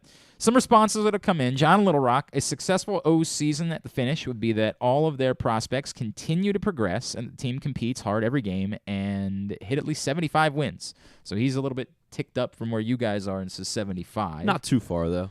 70 to 75. It's not dramatically different. From Ian says, sorry, I'm losing it here. We got a lot going on. Health from all the major prospects. Good news on the Grayson front and staying anywhere between 500 and 7 to 10 games under. So that's in the neighborhood of 75 as well, right? I'm trying to do the math. 10 games under 500 would be 71 and no, that would be 20 never games mind. under 500 if you were 71 and 90. 76. 77. Yeah, somebody in the but somewhere in that neighborhood of 75 wins would be about 10 games under 500. So that kind of checks out. Finding some common ground here. Yeah, I mean that's. But I'm going to get to that in my response here in a second. Because if you guys listened yesterday, you know what my answer is. From Dave. Dave says, Glenn, it's tough for me because it's definitely not the playoffs, but it's also not that they fall apart and that this was nothing more than an aberration. And that's what I'm worried about. I'm worried about this just being a season in which they played 3 months of good baseball and not really that they truly turned the corner. I don't know. It's tough to define. I think I understand what Dave's saying. I think it's difficult to define, right? I think we would all be able, if we're paying attention, we'd all be able to say, like, oh boy. And what concerns me is that some of the players that we do believe are part of it aren't really having great seasons, right? Like Austin Hayes is having a great season. Who else among the guys that we think could be a part of this long term would we say are having a great season at the major league level? Santander's producing home run wise, but like He's I definitely agree with you. season. I agree with There's you no overall. question he's not having a great season. No. So to that point, if we get to the end of the year and they get mired in a bad slump, wins and losses wise, to end the year, and it kind of falls apart, and we get to the end of the year and we say, well, who are we really excited about going into next year? And we're like, Austin Hayes. Yeah, or the guys that aren't here yet, right? That's what we're really right. excited about. Right. And that's then, just the same thing that... Then I could understand. It's Dave not... Dave, I get what you're saying, and I hope that I'm saying it in a more clear way, but what he's saying is it's difficult to define by a record. It's different. It's just the feeling of getting to the end of the year and looking around and being like, hey, what are we excited about for next year exactly? And it's not any of the players that we saw at the major league level this year. That we all, we still think Adley Rutschman's going to be better, and we don't have confidence that someone that we believe is part of this thing for 3 to 5 years is definitely proving they're a high-level Major League Baseball player. Unless Mullins really turns it on, And because then it'd be 2 solid right. years in a row. Mullins is the it's one guy that we've seen do it before that we could say, hey, we know he can do it, right? Mountcastle's got to continue. That's what I think Dave's saying. I think what he's saying is you can't both go through a significant number of losses and have the guys that we believe to be part of it become problematic over the course of the next couple of months. From Chris. Chris says, Glenn, very specifically, there can't be a significant losing streak in there. I can deal with them losing more games than they win the rest of the way. But if what's involved is an 8 to 12 game losing streak in the process, that to me would be a statement about this team not really being ready for prime time. Okay. I mean, that's a really weird kind of way of saying it. That's just baseball sometimes, though. It is, but I get what he's saying is you almost accidentally win games. That's what I'm saying. Losing 10 in a row, it's hard to lose 10 to 12 games in a row. Now, you say that. We watched the Orioles lose, 19 straight games last year? Something like that. That's hard to fathom. It's hard to lose that many games consecutively, and it might, when something like that happens. Remember, a year ago when they were going through that, we started talking about, hey, we don't think this is Brandon Hyde's fault, but, at some point you get to a point where you just have to change managers because the stench of something like that is very difficult to get out of. Well, as it turns out, no, they didn't change managers, and they've gotten rid of that stench. But I get it. When you go through a prolonged losing streak, it becomes very difficult for everyone. It's sort of in your DNA now. It's like what the Nationals are going through, and they're talking about getting rid of Martinez. I know that's totally off topic of the Orioles, but it's the same thing. I certainly don't care what they do, but they've got a lot of problems. They do. After those 2 long winning streaks that we had last year, I was actually at both games where they snapped it and finally won. I was at both games where they. So what you're saying is, if they were to lose 3 games in a row, we should send you to the game. Yeah, sure. To try to press box will send me. Right, make sure that you're the one that can change things. Yeah, that's the concept of what you're saying. That's good to know. Should be that simple. I'm in favor.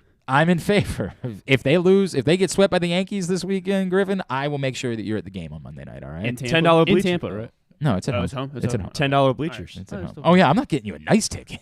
I just the bleachers are nice. $10 bleachers. Yeah, but I'm not getting him standing room only. I don't care. The point is that he said he was there. I'll go on to eBay and get or whatever it is. Where is SeatGeek, something like that, and get a $5 ticket. SeatGeek upcharges, man. Well, F them then. I'll get whatever it is. I'll go to the cheapest. I think the best bet is just go to the gate. Yeah. Somebody out there will just say, give me the cheapest thing. Correct. That's what we'll do in that situation to make sure that you're at the game. Sounds good. From Tom. Tom says, Glenn, maybe I'm a bit more bullish than everybody else, but I almost feel like if they're not within a couple of games of 500, I mean in the neighborhood of 79 wins, it'll be hard at this point for me to consider it a successful season. They've got to prove that they can build off of what they've done, not that they're going to revert back to being the team that they've been in the past. I mean, 79 wins is not all that different than 75. You know what I mean, Tom? I don't think you're being wildly bullish. I think it's not fair. I think it's impractical.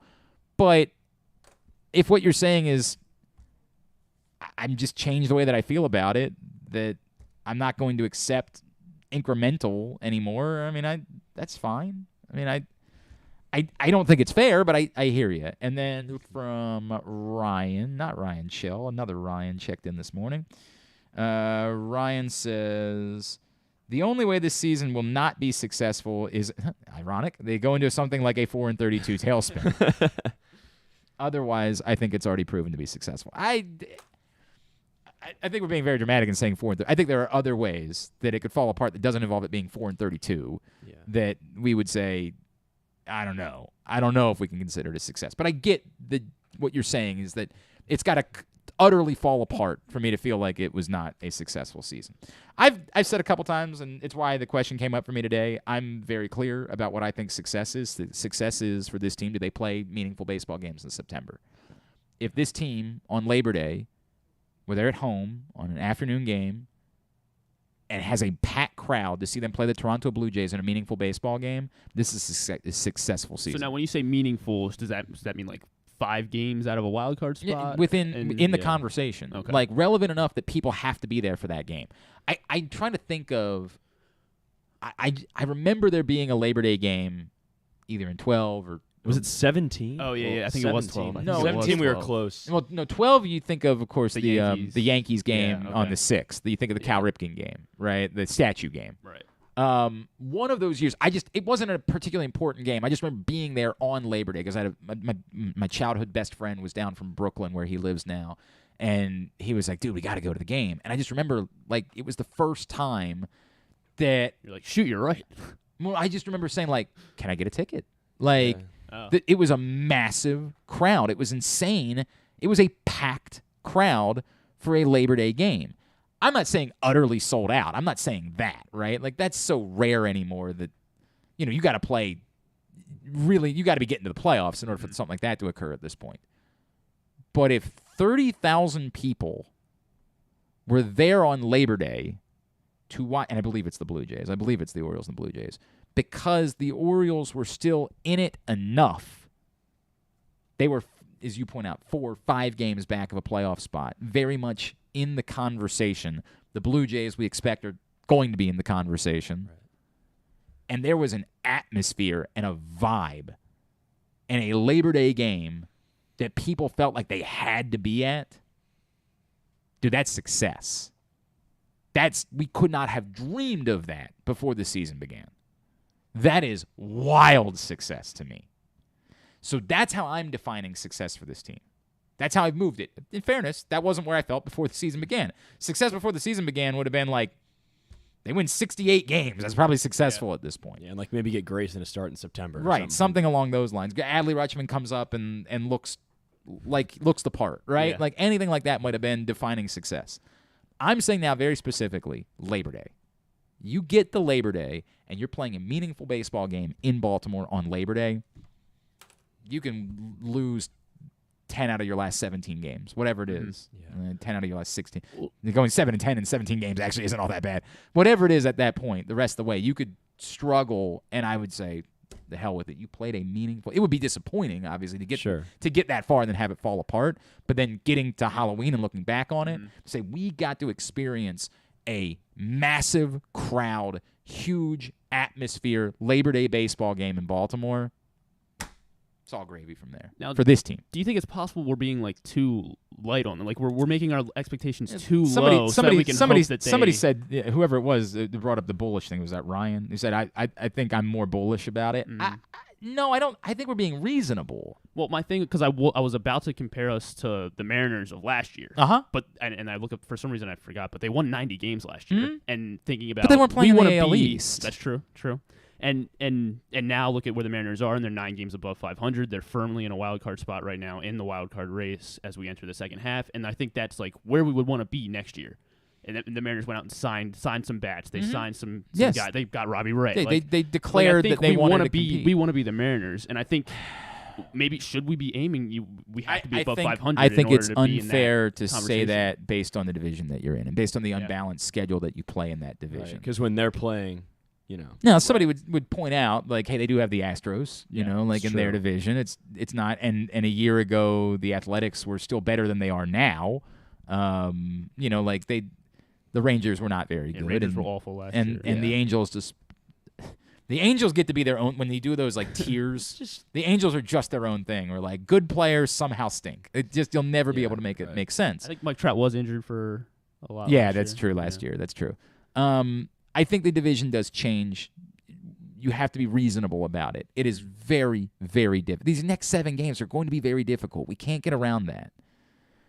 They didn't embarrass themselves against the Rays in 3 games in Tampa, but it was a reminder that, like, letting up home runs to these guys batting 100. I mean, Brett Phillips hitting that 3-run jack. That was hurt. Brutal. Yeah, I agree with you. It was brutal.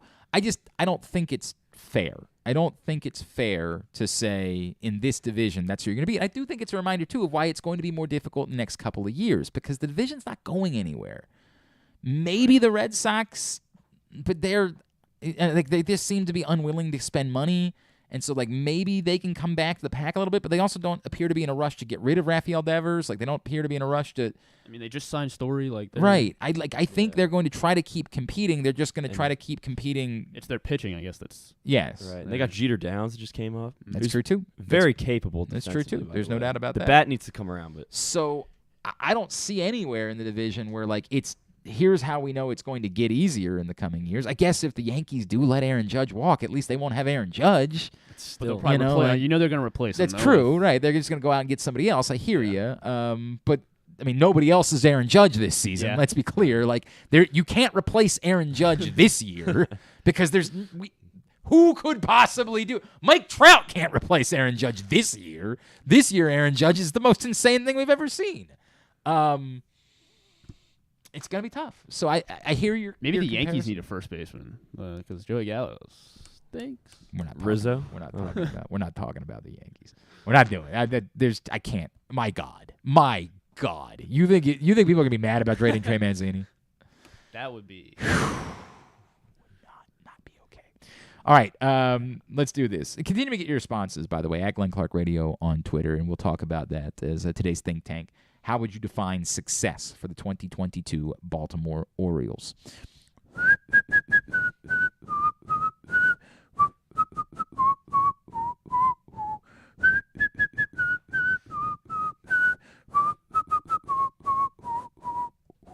Oh, the last note. Everything else was good. It was very good. It was really good right up to the last note. Just Damn. a little bit of rust for a couple weeks. That might be what it was.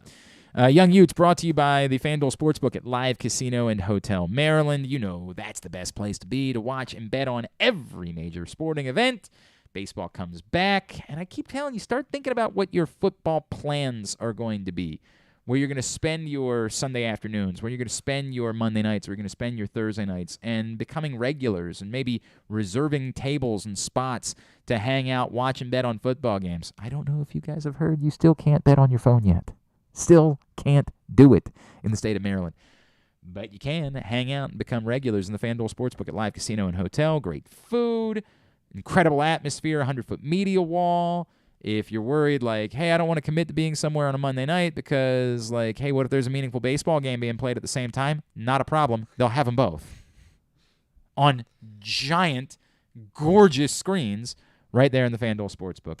Events at sportssocialmd.com. Maybe you're not sure you're ready to commit, like you and your buddies being there every Thursday night, but you want to talk about it, like, hey, what would be available for us, all that sort of stuff. That's what you do. I keep telling you, the best place to host your fantasy draft would be in the FanDuel Sportsbook. Plan it for that first weekend of college football. Not week 0. Week 0 is not great.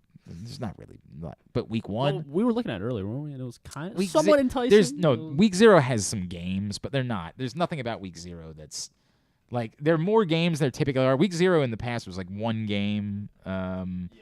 This year there's like 10, but I think there's one game in like Dublin that was like kind of okay. And Nebraska Northwestern might be the best game of week 0, and that ain't a good game. It just happens to be a Big Ten game that they're playing in Dublin. The other games in week 0 are Nevada, New Mexico State, Austin P, Western Kentucky. Oh, I know you never miss it when those teams get together. Idaho Take State, the over UNLV, UConn, Utah State, Wyoming, Illinois, which, by the way, might actually be the best game of week 0. That's not a bit. Wyoming, Illinois might be the best game of week 0. Duquesne, Florida State, Charlotte, Florida Atlantic, Florida A&M, North Carolina, North Texas, UTEP, Vanderbilt, Hawaii. That might be the best game. That's probably the most interesting. That'd be the only game on at 11 p.m., so you'll be betting on that. That's true. That's not the weekend. The following weekend, Labor Day weekend, week 1 of college football season, you should be holding your fantasy draft in the FanDuel Sportsbook while you can bet on what is a great slate of games that particular weekend. Obviously, not only are like Maryland and Navy in action, which is cool, but there are some really good games. I think you got Utah, Florida that weekend, I think. Oregon, Georgia. Yep. Seems like a pretty good game to me.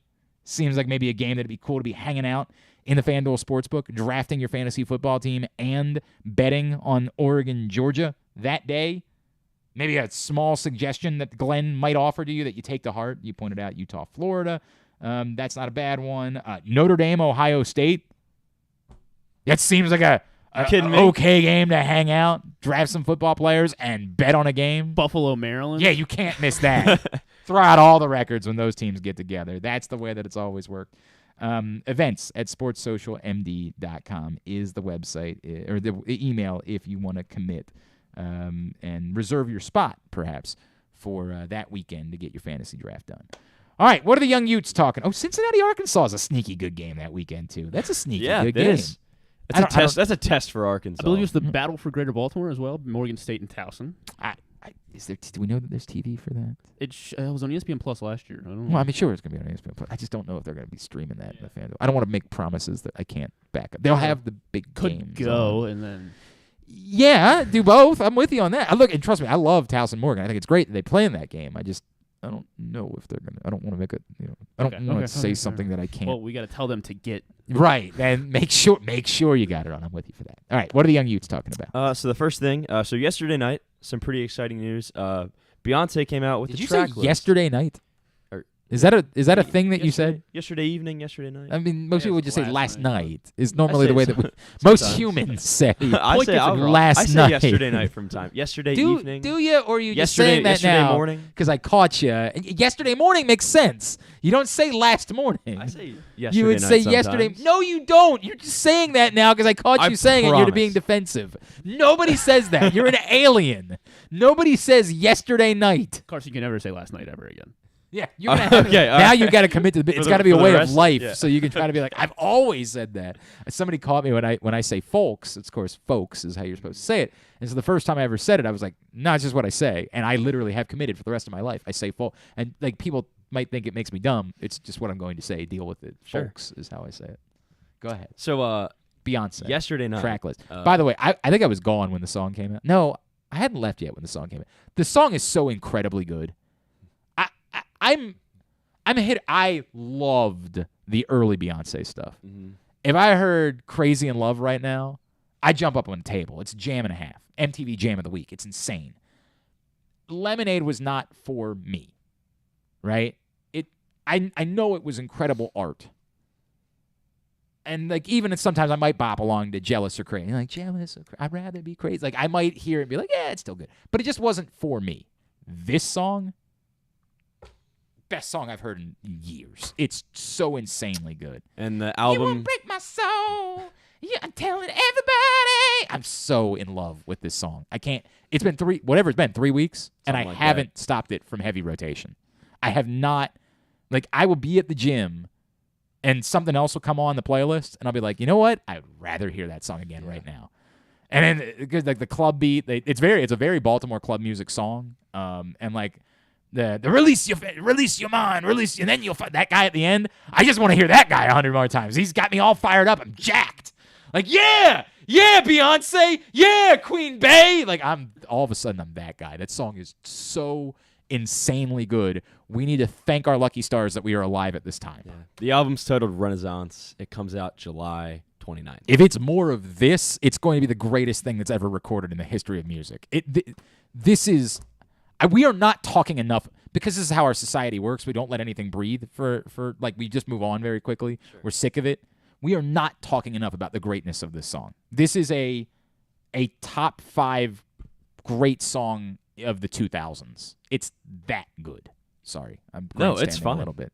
I feel that good about it. I'm glad that the young Utes care about this because I never know when someone moves on. And now, like, all we care about is Saweetie now. Like, And no one moves on faster than the young youth. The young Utes quickly. So, like, but that's the reality of it. Like, Beyonce is my generation. Like, we grew up with Destiny's Child. We grew up with Beyonce. So, people 20 years younger than me, I'm kind of surprised care about Beyonce the same way. But I get it. She's a larger-than-life pop culture figure. She's, the queen, all those things. And Jesus Christ. We are not talking enough about the greatness of this song. It is so insanely stupid good. Go ahead. All right, number 2. So when's the album come out? July the 29th. I don't feel like waiting that long. That's another 8 days. Yeah, 8 days. I'm not good with that. I want it tomorrow. I want it immediately. What can you do about that? Maybe she'll give us a single tomorrow. It used to be Yeah. because when I was in radio, like it used to be that I would get albums a week ahead of time. Oh wow! Like emailed to me, like in this encrypted way that like only I could listen to them, and I'd be like, I work in sports, right? like I'm not gonna do anything with it. But I get like the Mumford and Sons album would be sent to me like a week ahead of time because I worked in radio. I'd be like, and I was a program director, so I guess there's just like program directory somewhere, a program directory that existed, and everybody just got sent all these, and I was like, ooh, this is great. I'll listen to this and. I loved it. So I need to find out how to get back on that list to get the Beyonce album a little bit early. God, I'm excited about that. Next. All right, so number 2. So at the Home Run Derby. By the way, hang on a second. Okay.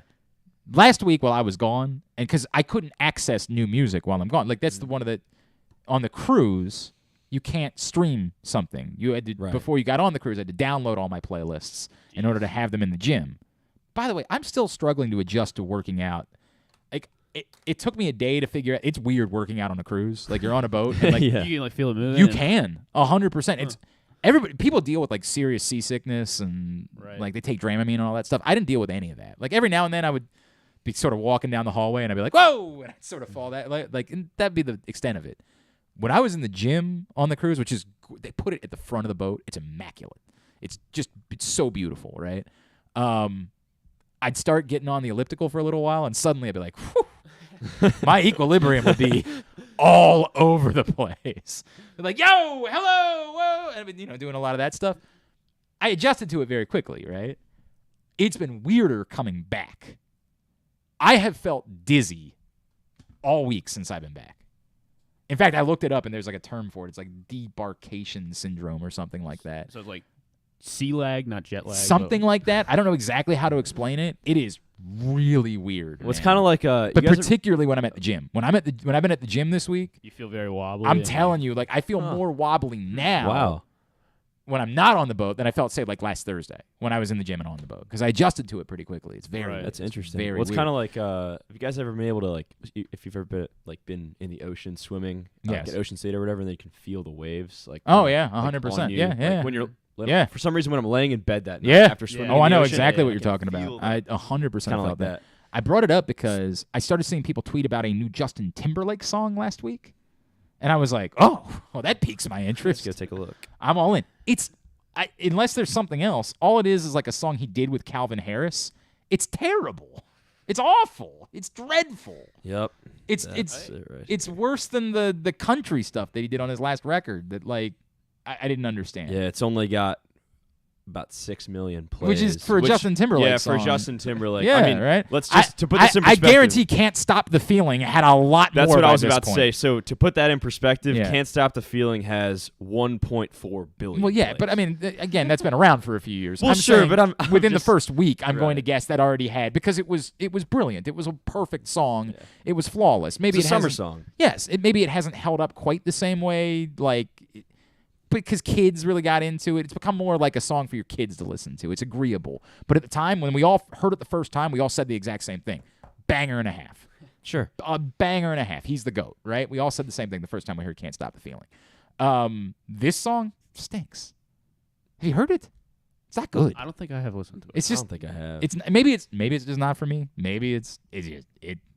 I mean, I typically like Calvin Harris. And what drove me nuts is I had to spend there was a 5-day anticipation for me because I heard about it on Wednesday. So you're waiting. But there's nothing I can do about it because I can't stream anything because I'm on a cruise and the only internet package you get is for like email and social. You can't stream anything. So I'm like Halsey. waiting and oh yeah, Halsey's on it too. You're like waiting and waiting and waiting and waiting and then I get to it and I'm like this is what I built up 5 days for. Here, we can play a little bit of it. What are we gonna do? It's called orange. It's called Album covers like orange. Stinks. That's what it should be called.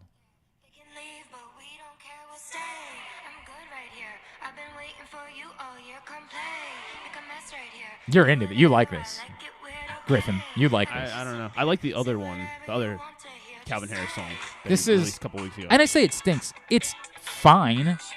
There are worse songs, certainly, but for a new Justin Timberlake, for me to hear new Justin Timberlake song, and then this is what I get, it's just nothing. It's fine. There's nothing banger about that. You know me, I'm heavy in the clubs. Right. You know me, I'm going to go out and tear Right. up the clubs tonight. I'm like, this isn't going to do it for me. Anyway, go ahead. I'm sorry. That's all right. So I've interrupted Griffin. It's I've fine. that Griffin Carson weekly. I've interrupted Carson so many times in Young Youths. It's all right. I've interrupted. And you one a few more times thing. too. Yeah. So Conan Gray is a recording artist. He's actually pretty famous, and he sang the national anthem Is at he? the Home Run Derby. Who's he And famous with?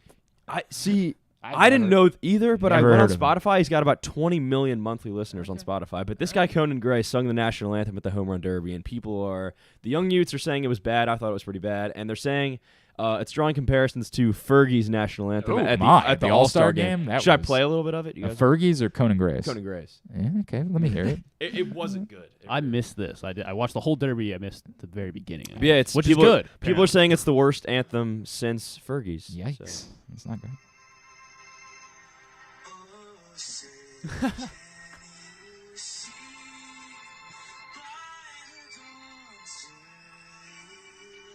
Oh. So Did they ever- Yeah, it ain't great. Did they cut to the players like they did at the All-Star? Yeah, they the Fergie did, response, and yeah. I mean, they were just kind of standing there. They're I being was polite. looking for anybody laughing. It wasn't really happening, but Two thoughts there. Why in the ever-loving F did they try to sync it up with an organ? I don't know. Yeah. I don't think that helped him. I love organ in baseball, but that's nothing about that scene. And I'm not saying that it would have been great otherwise, but it seems like that definitely hurt him trying to do that with an organ. Also, I've always wondered about, like, when you're in a big stadium like that, the difficulty of a lot of people talk about when you have on TV, sometimes you'll get yourself back in your ear. We were dealing with this when we were trying to reset the studio the other day, and you're getting a loop of yourself back in your ear. It becomes very difficult. It becomes almost impossible to.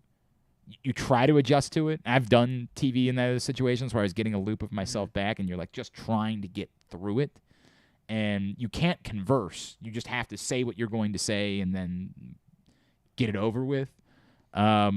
I wonder if that might be a factor Very in possible. a situation like that. It was not. It was bad. That was not. I don't know if it's as bad as Fergie's, but you know what's weird about Fergie's is, like, it was horrible. I mean, there's no getting around that, right? I don't know. Maybe Fergie's a really good singer, and I just don't know it. Like, what I remember of Fergie is her being like the. Got that boom boom. Yeah, like, I don't think of her as like a that was good, Griffin. A natural vocalist. You know what I mean? Like, I think her as being part of like a pop group where they were just sort of like saying random things and.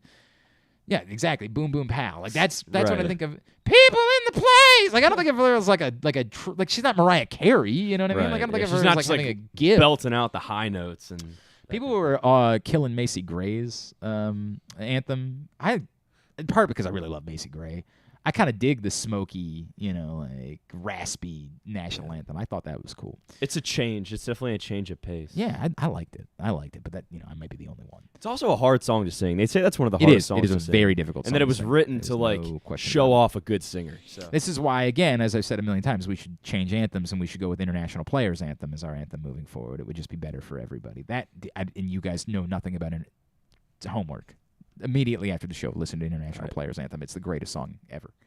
And finally, Velveeta, the cheese company. I'm interested. Liquid Gold. You've piqued my interest.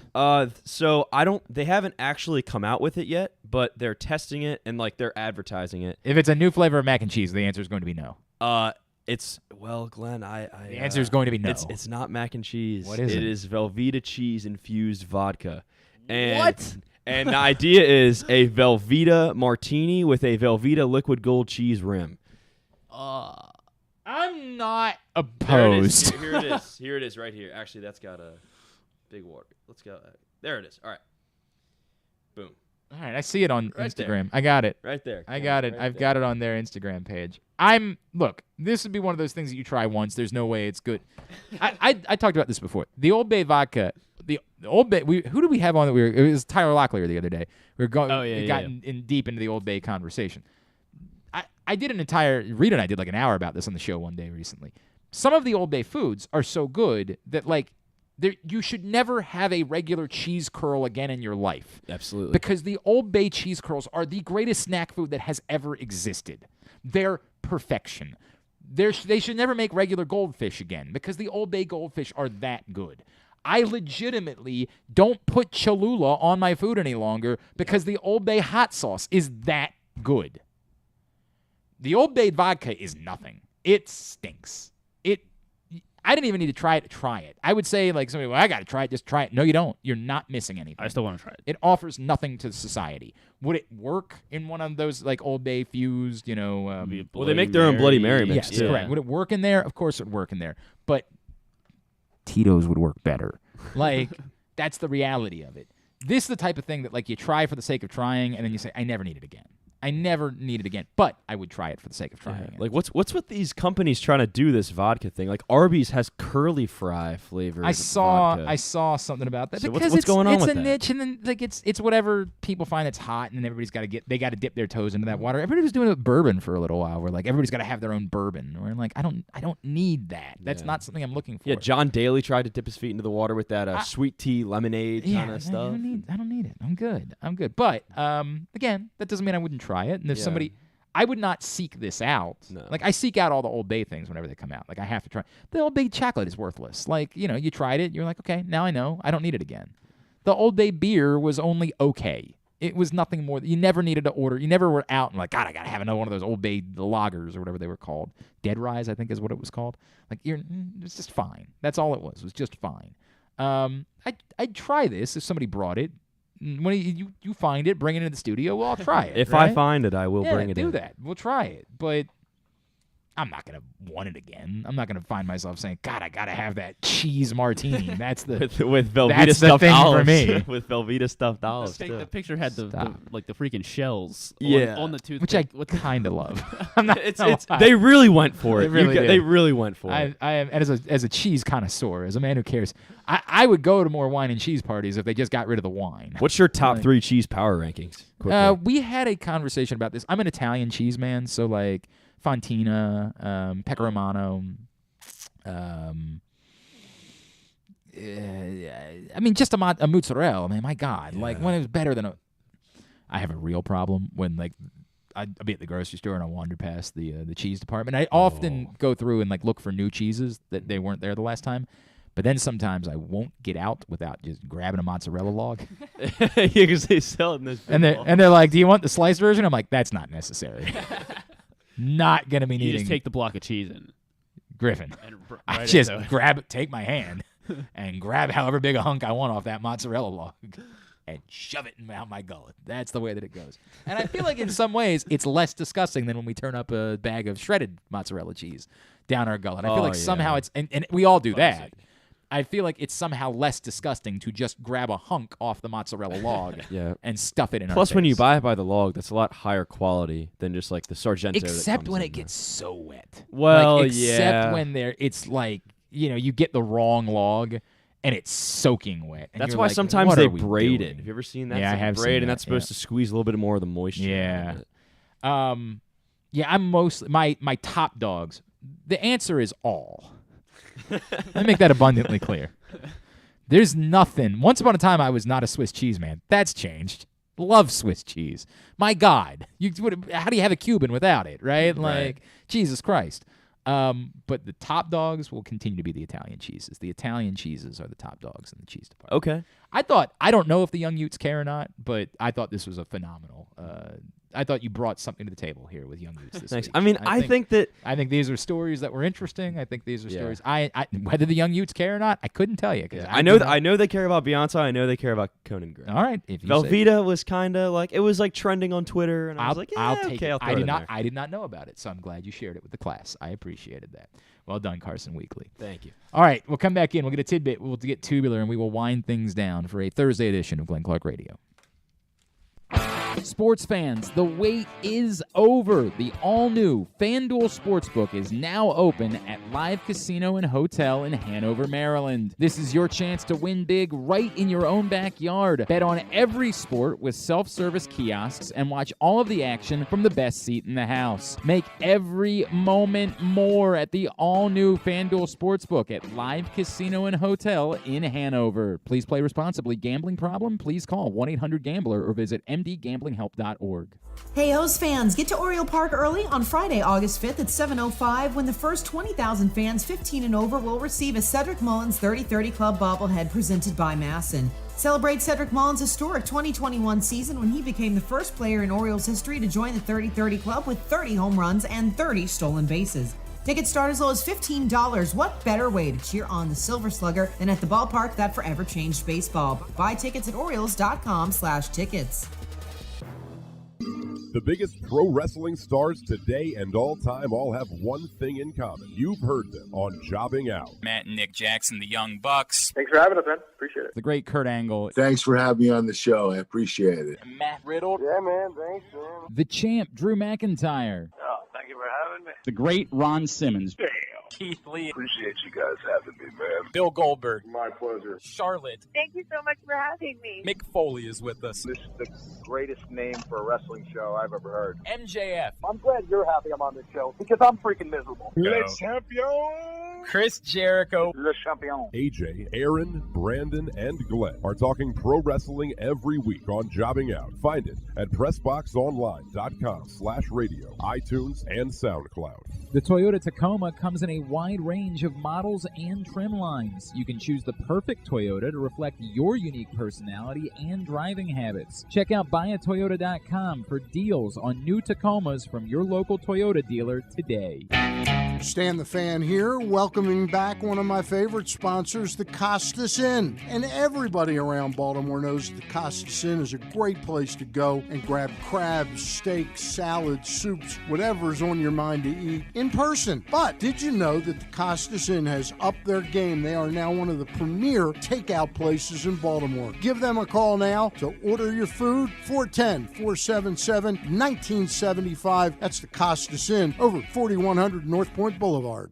The latest edition of Pressbox is available now, and it's our very first Salute to Coaches issue. On the cover, we recognize Ravens coach John Harbaugh ahead of his 15th season. Also inside, find tributes to Navy football coach Ken Niumatalolo, UMBC soccer coach Pete Caringi, Maryland soccer coach Sasho Sorovsky, and field hockey coach Missy Maharg, Mount St. Joe basketball coach Pat Clatchy, and Poly basketball coach Kendall Peace. We also honor recently retired Johns Hopkins lacrosse coach Janine Tucker and Calvert Hall baseball coach Lou Eckerl, the athletes whose lives these coaches have impacted, offering insights on what makes them special and why they've stood the test of time. Pressbox is available for free at over 500 area locations, including 60 Royal Farm stores, and you can always find the entire edition as well as the best daily coverage of the Orioles, Ravens, and Terps at PressBoxOnline.com. To follow the show on Instagram, it's just Glenn Clark Radio. And to follow the show on OnlyFans, wait, I don't think you're supposed to know about that one. Any hoodle. Take it away, boys. John Colson, I think you're a man who I largely respect. You're telling me you've never tried... Here, there's a mic for you, if you'd like that one. You're telling me you've never tried Old Bay cheese curls? No. That can't be possible. It's the truth. What is wrong with you? I don't How know. have you Old Bay functioned- chips, Old Bay vodka, which is disappointing. It's nothing. It's just nothing. I can put Old Bay That's in the my own problem. Bloody Mary. I That's don't the need. thing. I don't need Like, the vodka to do that. Tito's is better. Like, I'm always... I don't drink anymore. When I I make said, scrambled eggs, sometimes I put Old Bay in my scrambled eggs. Wonderful. Oh, I do all the time. Wonderful. All the time. I do all the time. I went to Glory Days yesterday. I had an alcohol for the first time like all year. I was wondering about that. I saw you go off with a radio guy. My buddy Tim Barbalace from 105.7. John texted me like all of a sudden Tim looked at me. He's like, "Dude, it's 6 o'clock." I'm like, "One alcohol. That's all it took." We left at 3:30, and at 6 o'clock I had one alcohol, and we were still. And he was like, "Dude, I gotta go." I'm like, I gotta go too. I needed to go an hour ago. Like, what the hell happened? How's the studio today, by the way? Any better? Better. Yeah, better. We're still baby steps perfecting it, but it's better. We had a couple cent, but I think that's related to that box right there. I don't think that's a. We're working. We're working. Quick on the list to change how that works. We're getting things. Yeah. We're getting things moving. We New chairs have been ordered. I'm in a better headspace today. Good, I can tell. Than I was a couple of days I don't know if you noticed, I avoided you 2 days ago. John. I sat quietly out there and did whatever I could to help and then disappeared. Probably for the best. It was not a good day. I'm not good at a lot of things, but my one superpower actually is reading people. Yeah. Yeah, I was not in a good place. Well, and it's compounded by, so on top of us having studio problems here this week. No water. I have no water at home. And I'm not going to have water until next week, it looks like. And I just didn't prepare for it the way that I should. And now I'm just going to go stay at my mother-in-law's. I don't like, you've met my mother-in-law. I don't like staying at my mother-in-law's. Oh, nobody does. That's not. Unless it's a beach house. I can't, it's not an option to stay at my parents' house. That's not. I haven't been to my parents' house in 20 years.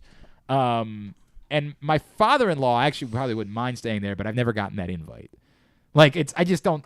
It's not and it's a weird, like we're very close, but I've never gotten that invite. So if we're gonna go somewhere, we go to my mother-in-law's house, and I don't like doing that. I really don't like doing that, but I can't live. Why does it take so long to get water? It's because we're in a well, because we live in the middle of nowhere, because the damage, whatever the damage that was done by the storm, ruined our tank. Gotcha.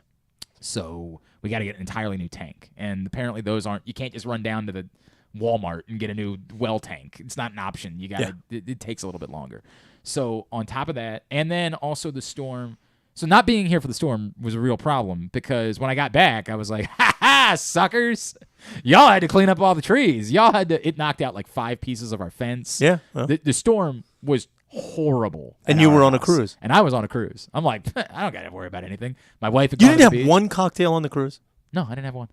Not one. I had cigars. I had lots of cigars on the cruise. I had lots of cigars. Love cigars.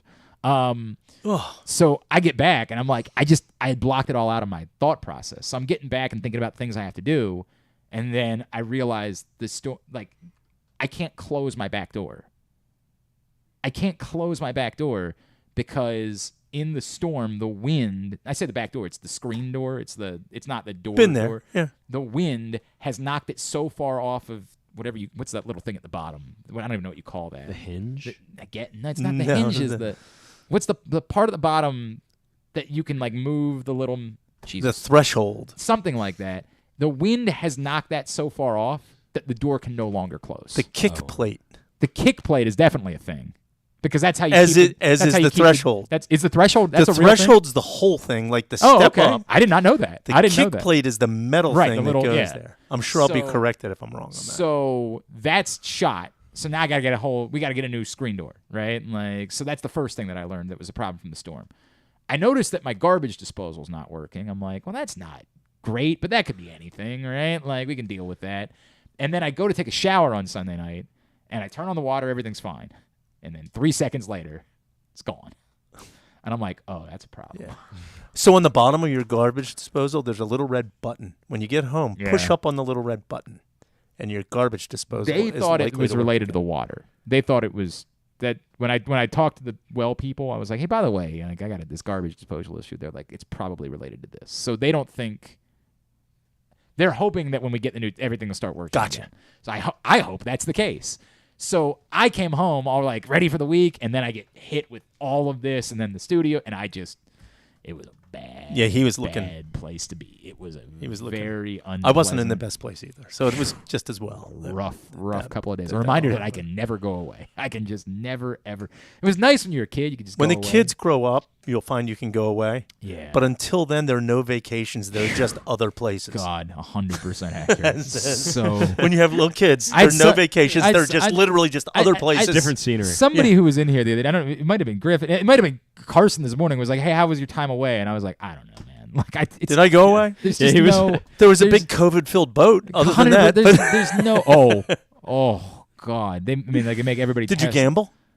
I didn't, and I meant to. That's the funny part. I meant to. Never gamble on a cruise John, ship. it was just me and my 7-year-old. Horrible odds. So I couldn't really go out at night. Like when it was time to put my kid to bed, I was either gonna have to ask like my mother to come in and sit in the room, and then she's gonna fall asleep in my room, and then it's very awkward. We're not that close. We're just not that close any longer. It's just gonna be awkward. So I'm like, I just have to. When I put in bed at 9 o'clock, I just have to be in the room for the rest of the night. Yeah.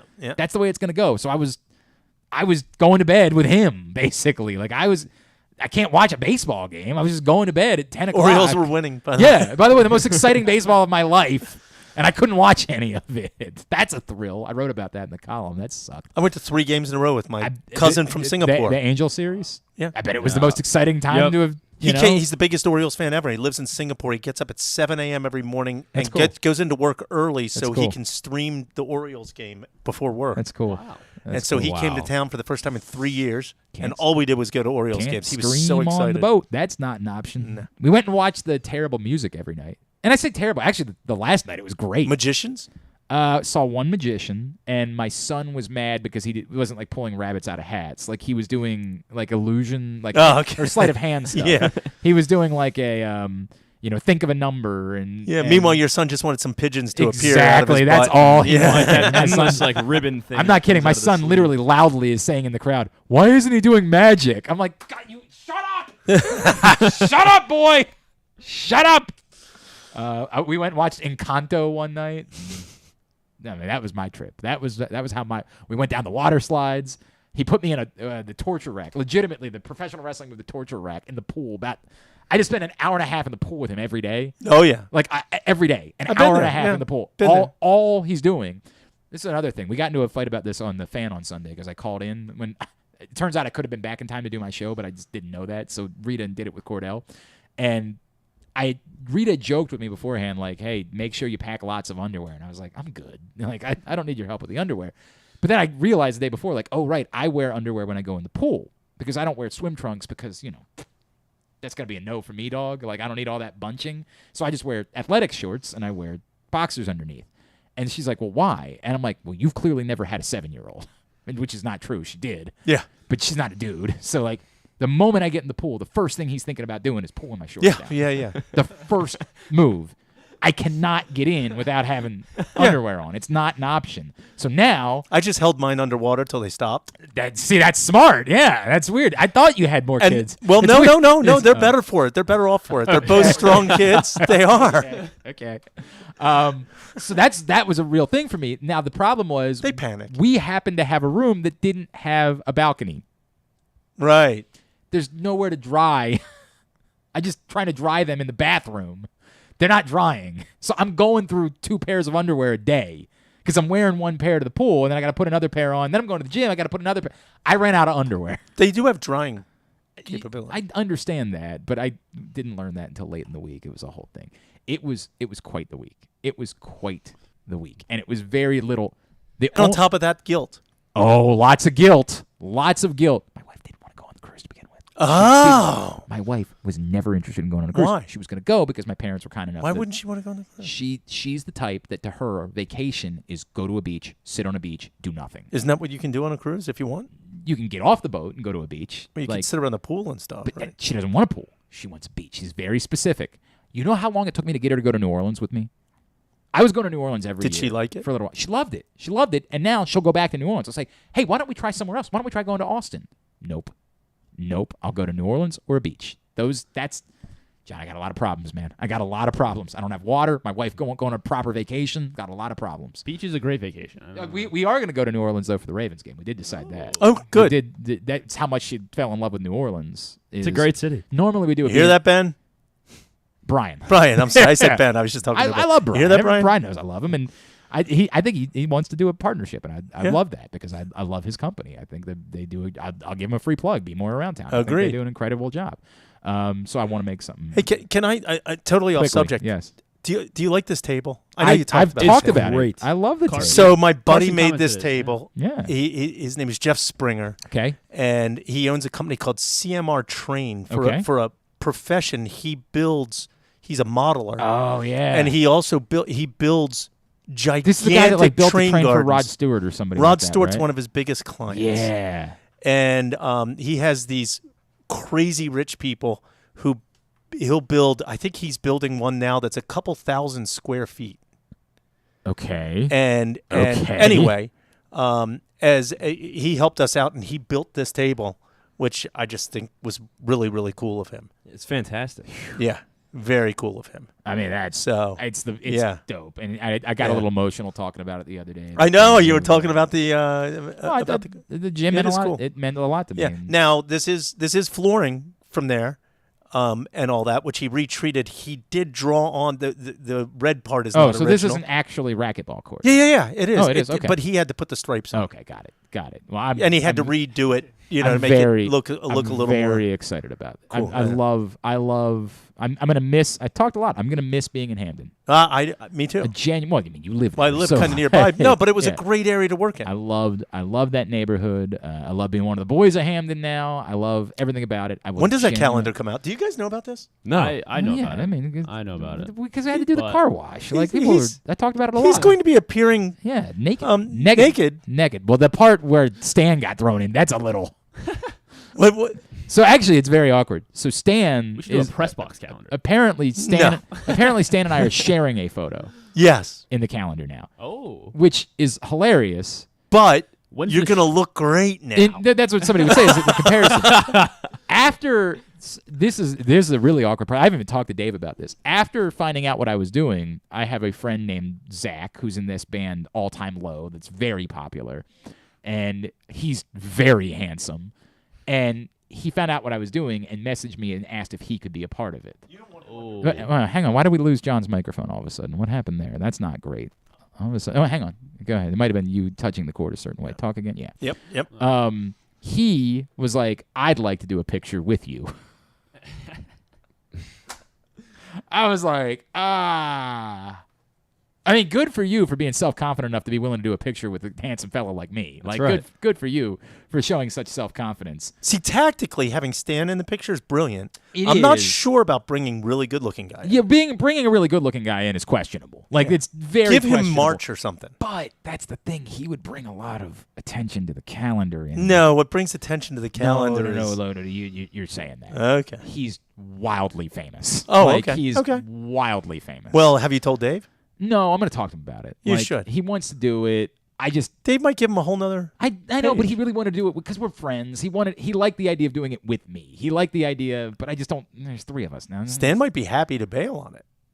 Have you had that discussion? I don't get that sense Okay, at all. maybe I got he the does sense like it was the- almost the okay, exact opposite okay, of that. I got okay. the sense it was almost the exact opposite. So, guys, this is the Boys of Hamden, and it's Hamden-owned businesses and so forth, and these business owners all pose kind of suggestively. And you're in there, whatever you did it again. We got a cord There you go. problem. How's with that? Yeah, all right. Got to deal with that. Yeah. Speaking of studio, yeah. Stan's suggestion was that we put copies of Press Box in front of. Ooh, I like that. I agree with that. That's what his suggestion was. I wanted to recreate the. Do you remember the famous Mike Messina, Ben McDonald Orioles magazine cover? Sure. Where they're wearing, I thought we wear like the Top Gun and to play off the popularity of Top Gun. We wear the Top Gun gear up top, and then. Why don't you have Stan recreate Jim Palmer's underwear? The underwear ad. Yeah. Actually, you know what? I really kind of love that. I mean, like pose it the same, the whole bit. I the agree. jockey Find underwear. the exact underwear that Jim Palmer was wearing. Yeah. You know how many people around this town have autographed Jim Palmer underwear? A lot. Well, it's everywhere. I think we could. You know what? I think that's a really good idea. I think it's a really good idea. I think we should look into that. I think the whole thing is a bad idea, but I think that specifically is a really good idea. All right, we got to wrap up. Okay. It's 12:22. What the Thank hell you. are we doing? Thank you. Thank you, John Colson. Most worshipful grandmaster here at Pressbox, John Colson. Let's get a tidbit. Tidbit is brought to you by the print issue of Pressbox, which is available right now at your neighborhood Royal Farms and at the hundreds of locations around town where you find Pressbox. It is our Salute to Coaches issue with John Harbaugh on the cover. We also recognize inside other coaches. John Harbaugh, of course, 15 seasons with the Ravens.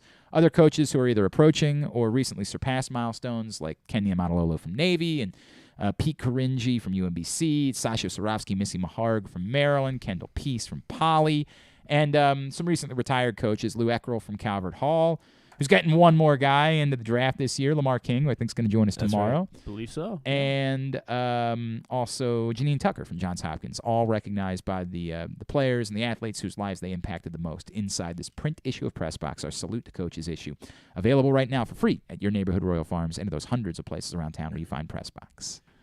All right, so tidbit, of course, Juan Soto's been kind of popular in the baseball news cycle. Won the home run derby. Maybe going to be traded. Maybe going to be traded. Probably will See, be. the Dodgers fans were they chafing. offered him a lot of money that it turns out is not all that much money. And they didn't give him a jet.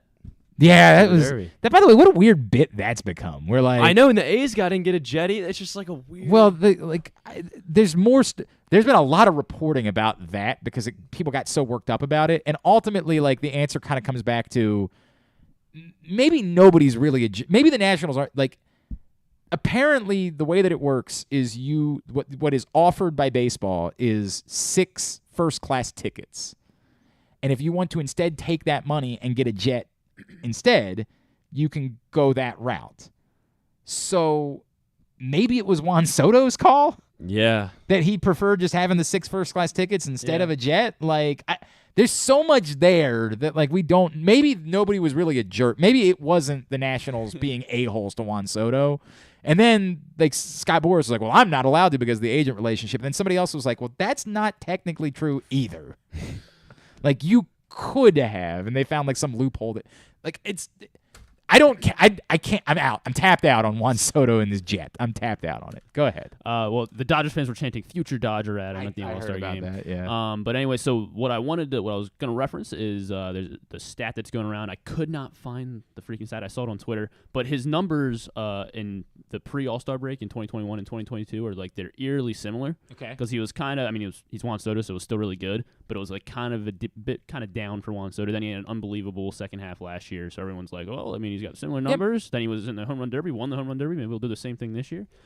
So maybe thinking about best second half players, second half seasons. How in the world would I? There is no chance. You can get it. Jesus Christ. So I wanted to do top 10 guys with the most extra base hits in the second half of the season. I think you could get them. But I also have home runs up. Yeah. I also have I also have home runs. I have no. So we can do home runs then. I think you should be able to get home runs. And since Barry Bonds. He is. Mark McGwire. Huh? You all right over there? What the hell happened? What happened? I'm gonna do this. Pull the mic over here so I can. Are you still on the camera though? That is also the important part. Yeah. I feel like the camera might not be set the way that we need it to be. We're good. He said McGwire. Is McGwire? Yes, McGwire's on there. So Sosa. Twice. McGwire's in the top 10 twice for second half home runs. Sosa is on there twice as well. Roger Maris? Actually, 3 times. Roger Maris, no. I don't really know when the All-Star break was in 1961. That's true. I couldn't tell you. I think it was earlier than it was. Let me check. Well, because I originally made the cutoff 1980, just so it was more recent players. So Maris could. No, Maris not up there. Trying to think of who else put up the. But yeah, McGwire hit 33 in 98, then 37, which is the most after the All-Star break in 1999. McGwire did. Albert Bell had a couple really good years. Is he in there? Albert Bell is up there, and he also holds the record for most extra base hits Look at in you. the second half Carson of the season. Weekly. A-Rod. Albert Bell's second, actually, 36 home runs. A-Rod, no. Okay. Not in the top 10. All right. 2002, he did have 30, which is just outside. Canseco. Jose Canseco, no. Not for second half home runs. David Ortiz. Good one. Ortiz not on there. Okay. Giancarlo Stanton. There he is. He Stanton hit like is 60 home runs. Yes. And nobody really paid attention to it because we don't. It was the Marlins. The numbers are so out of control, right? Yeah. But he hit like 60 home runs. 33 in 2017 for Stanton. I'm trying to figure out who else you're missing here. How many? I only have 5 that we got right. How many we're supposed to get? Well, a lot of those guys were on there twice in the top. How many total number of players are there? I don't give me a second. Jesus. This tidbit came together quick. It's 12:27. We gotta go. There's one more guy in the top 10. Ryan Howard hit a lot of home runs one year. He did, but he's not in the top 10. Okay. Miguel Cabrera, no. I feel like Greg Vaughn had a 60 home run season at one point. I can't not speak really on that. 60, but he had like a monster. Not up there for a second half home Jim runs. Tomey. No. Fred McGriff. It was in the last 5 years. It was in the last 5 Player years. in the last 5 years. Aaron had Judge? Over 30. No, in the second half. Pete Alonso. Nope. Kyle Schwarber. No. Kyle Schwarber. Yeah, it was a good guess. It was very hot last year. Very hot June last year, but no, Schwarber not on the list. Was it like the weird year where Jorge Soler hit like 1 billion home runs? No, it was not that year. Soler, not on my list. Vlad Jr.? Vlad Jr., no, he is not on this list either. All right, you just tell us. 12:28. He played for the Tigers in 2017. Played for the Tigers in 2017. J.D. Martinez, 31. Sure. Oh, wow. I believe you. Chris Davis is in the top 20. He had 28 in 2015. Very good. Tubular is brought to you by Simply the Bets, which returns this Tuesday. We'll be back to our regularly scheduled gambling programs to help you try to win some money. They're brought to you by the FanDuel Sportsbook at Live Casino and Hotel. Simply the Bets on Tuesday. Weekend at Bookies every other Thursday. Here's what's coming up tonight. Baseball's back. ESPN's got Giants-Dodgers at 10. Also, if you hate yourself, the second episode of the Derek Jeter thing is tonight at 9. New York Liberty, Washington Mystics right now on NBA TV and NBC Sports Washington. Later on NBA TV, the Atlanta Dream and LA Sparks at 3:30. Indiana Fever, Las Vegas Aces at 10. Golf Channel, round 1 of the PGA's 3M Open. You throw out all the records when they do that one. It's a very special event. 2 o'clock. Women's Euro, Germany, Austria, 3 o'clock on ESPN2. Then Athletes Unlimited Lacrosse gets underway tonight out at the USA Lacrosse Complex in Sparks, which is right across the street from my mother-in-law's house. Maybe I'll stop in and take a look at that tonight, actually, now that I think about it. That's at 6:30 on ESPN2. Fox Sports 1, the Women's Copa America, Brazil and Peru at 7:50. WWE Network for NXT UK at 3. Access TV for Impact Wrestling at 8. Anything non-sports-wise? Not a whole lot. The highlight for me, new episode of Impractical Jokers, David Cross, the celebrity guest. What we did miss while we were gone, Chris Jericho was on the Impractical Jokers. I do like Chris Jericho. Yeah. How could you not? Not going to get me to watch the Impractical. There's a new show on ABC. It's called Generation Gap. 3rd episode of that comes out. Okay. Hosted by Kelly Ripa. Miranda Sings is making a guest appearance. Who's that? Miranda Sings? Drawing a blank. Oh, really? She's weird. This weird YouTuber. She was very weird. All right. With little kids. Got nothing. Little Nothing kids for like me. her. Okay. Old Man, new episode. Let's see. Oh, people too like Old Man. Yeah. What's that's Jeff Bridges, yeah, right? Jeff Bridges. Yep. I should watch that. And then HBO Max has. I watched The Bear first, though. A show that also just came. Well, Carson's watched somewhere between 1 and 3 episodes of that show. He's not really sure. I watched the first episode and the second. Yeah. And The Bridge, season 2, episode 4. So this show, it's a reality show. It's got 12 strangers. They get put together on a picturesque lake in the British countryside, and they have to build a bridge in 20 days to an island 250 meters away. It's not for me. I'm sure somebody's watching it, though. To me, it sounded very interesting. And then American Horror Stories, not to be confused with American Horror Story. Season 2 comes out on Hulu. Too much. Way too much here. Way too much. What night is What We Do in the Shadows on? I saw that. What night of the week is that? Definitely That's put it on important here. because it's one of the best shows in television in the last 10 years. I definitely put it on here because I remember. I mean, I'm gonna putting it whenever on I here start watching, when I'll I just sit did down and it. binge a few episodes. But I would like to know what night it's actually on. It's a shame. You know what? I regret. Oh shoot! I did miss it for some reason. I had tonight. I posted it, but it was on Tuesday. It was on Tuesday. Okay, very good. All right, Carson, social media. At Carson Ware. Ware's got an I in it. And don't forget, you put something up on TikTok. Oh, I was going to play that. You want to play that really quickly? Yeah, it's only a minute long. It's kind of a fun teaser. Yeah, it's just a couple little tidbits. It's a sizzle reel from some of the shows this if summer. you will, a sizzle reel. For It's got a Glenn Clark comment that I Radio. love. I'll tell you afterwards. Okay. This is the type of thing you guys are rubes and boobs because you are just willing to look at a shiny object and say, "Oh my God, it's new and it's cool, and I want it." I mean, this looks very. What interesting. happens? Oh wait, yeah, that's the same. That is a one. Taco Bell. I had it. Who's with us now here on GCR? Jackson, it's Glenn and Griffin. It's great to chat. I remember Doja Cat kind of broke onto the scene with the hit song "Bitch, I'm a Cow." I still can't believe. No, it's cool. We'll just let the pitcher throw the ball into center field, but it's cool. We'll call out anyway. People the problem is people don't care, and what you get is 7 innings of guys going up trying to swing for home runs because they've changed the game so drastically that you just watch guys strike out for 7 innings. We get until Stevie finally- Wilkerson. I'm sure I would be having a lot of those. When Doritos, they introduced Locos, the cheesy gordita crunch, your boy might as well have moved in. Might as well. It's true. It's Jacob Berry from LSU, and he's with us now here on GCR. I believe so, yeah. All right, cool. Then I'll save that The one for tomorrow. Orioles are That's a giving good away a soccer jersey. Let's go. I don't know why. I mean, maybe in the World Cup. maybe in celebration of the World Cup. That, like, by the way, I'm Jackson Holiday. This is the type of thing you guys Just threw a little something All right, together. no, it's a nice little sizzle reel. The comment was on the other one, Oh. but it said, "Calm down, old man. We'll figure it out." That's about the Taco Bell one. I mean, you can say calm down all you want. You're wrong. It's a terrible idea. And I'm right. I stand by that to this day. Y'all just get caught up. Ooh, it's new and shiny. I like it. No, it's stupid. It's dumb. And sometimes the way we've done things, we do it because it's better. It's the better way to do it. Thank you, Carson. That's good work. It's good work. I don't know Well if we done, had. Carson. I don't know if we did anything good today that we can put on TikTok. I'll just look through. I'll come All right, through. very good. Thank you, pal. Thanks to Nathan Ruiz. Thanks also to Jared Beck. Thank you, Jared Beck. Totally blanked. Who was awesome. He was a great guest too. I really enjoyed that that was a great It conversation. was fun.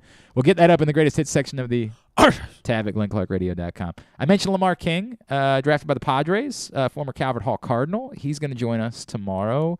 a rumor that maybe Kyle Fuller might be joining us, which would be cool. I like that. Now a Raven and playing for his hometown team, which is a neat story. I hope that's actual. And I think Stan the Fan's actually going to come in studio with us tomorrow. I think he likes doing the Friday thing, so I think he's wants to come and see the new studio. So I think Stan the Fan might be joining us as well. All right, thanks to everybody at PressBox. I gotta remember to bring that sheet that I have the list of the sponsors on, because instead I'm just trying to make it up as I go along. I took that home with me when we moved from the old studio, and I just keep forgetting to bring it back with me to the new studio. That's on nobody else but Glenn. That's my fault. But here we go. Thanks everybody at PressBox, all of our great sponsors and partners, including Glory Days Grill, Royal Farms, the Charm. Oh nope, that one can come off the list. All America Lacrosse. I mean, they can shout out Royal Farms. I still appreciate the Charm City match. It just already happened, so we don't need to. Grade 8 memorabilia, the FanDuel Sportsbook at Live Casino and Hotel, the Baltimore Orioles, your local Toyota dealer, buyatoyota.com, and the Costa Sin. Thanks to Griffin at Griffin_Bass. Thanks to Ryan at RexSpecsRyan. Follow us on Twitter, Instagram, and TikTok at Glenn Clark Radio. Have a great Thursday evening. Go nobody. Duke sucks. Ohio State sucks too.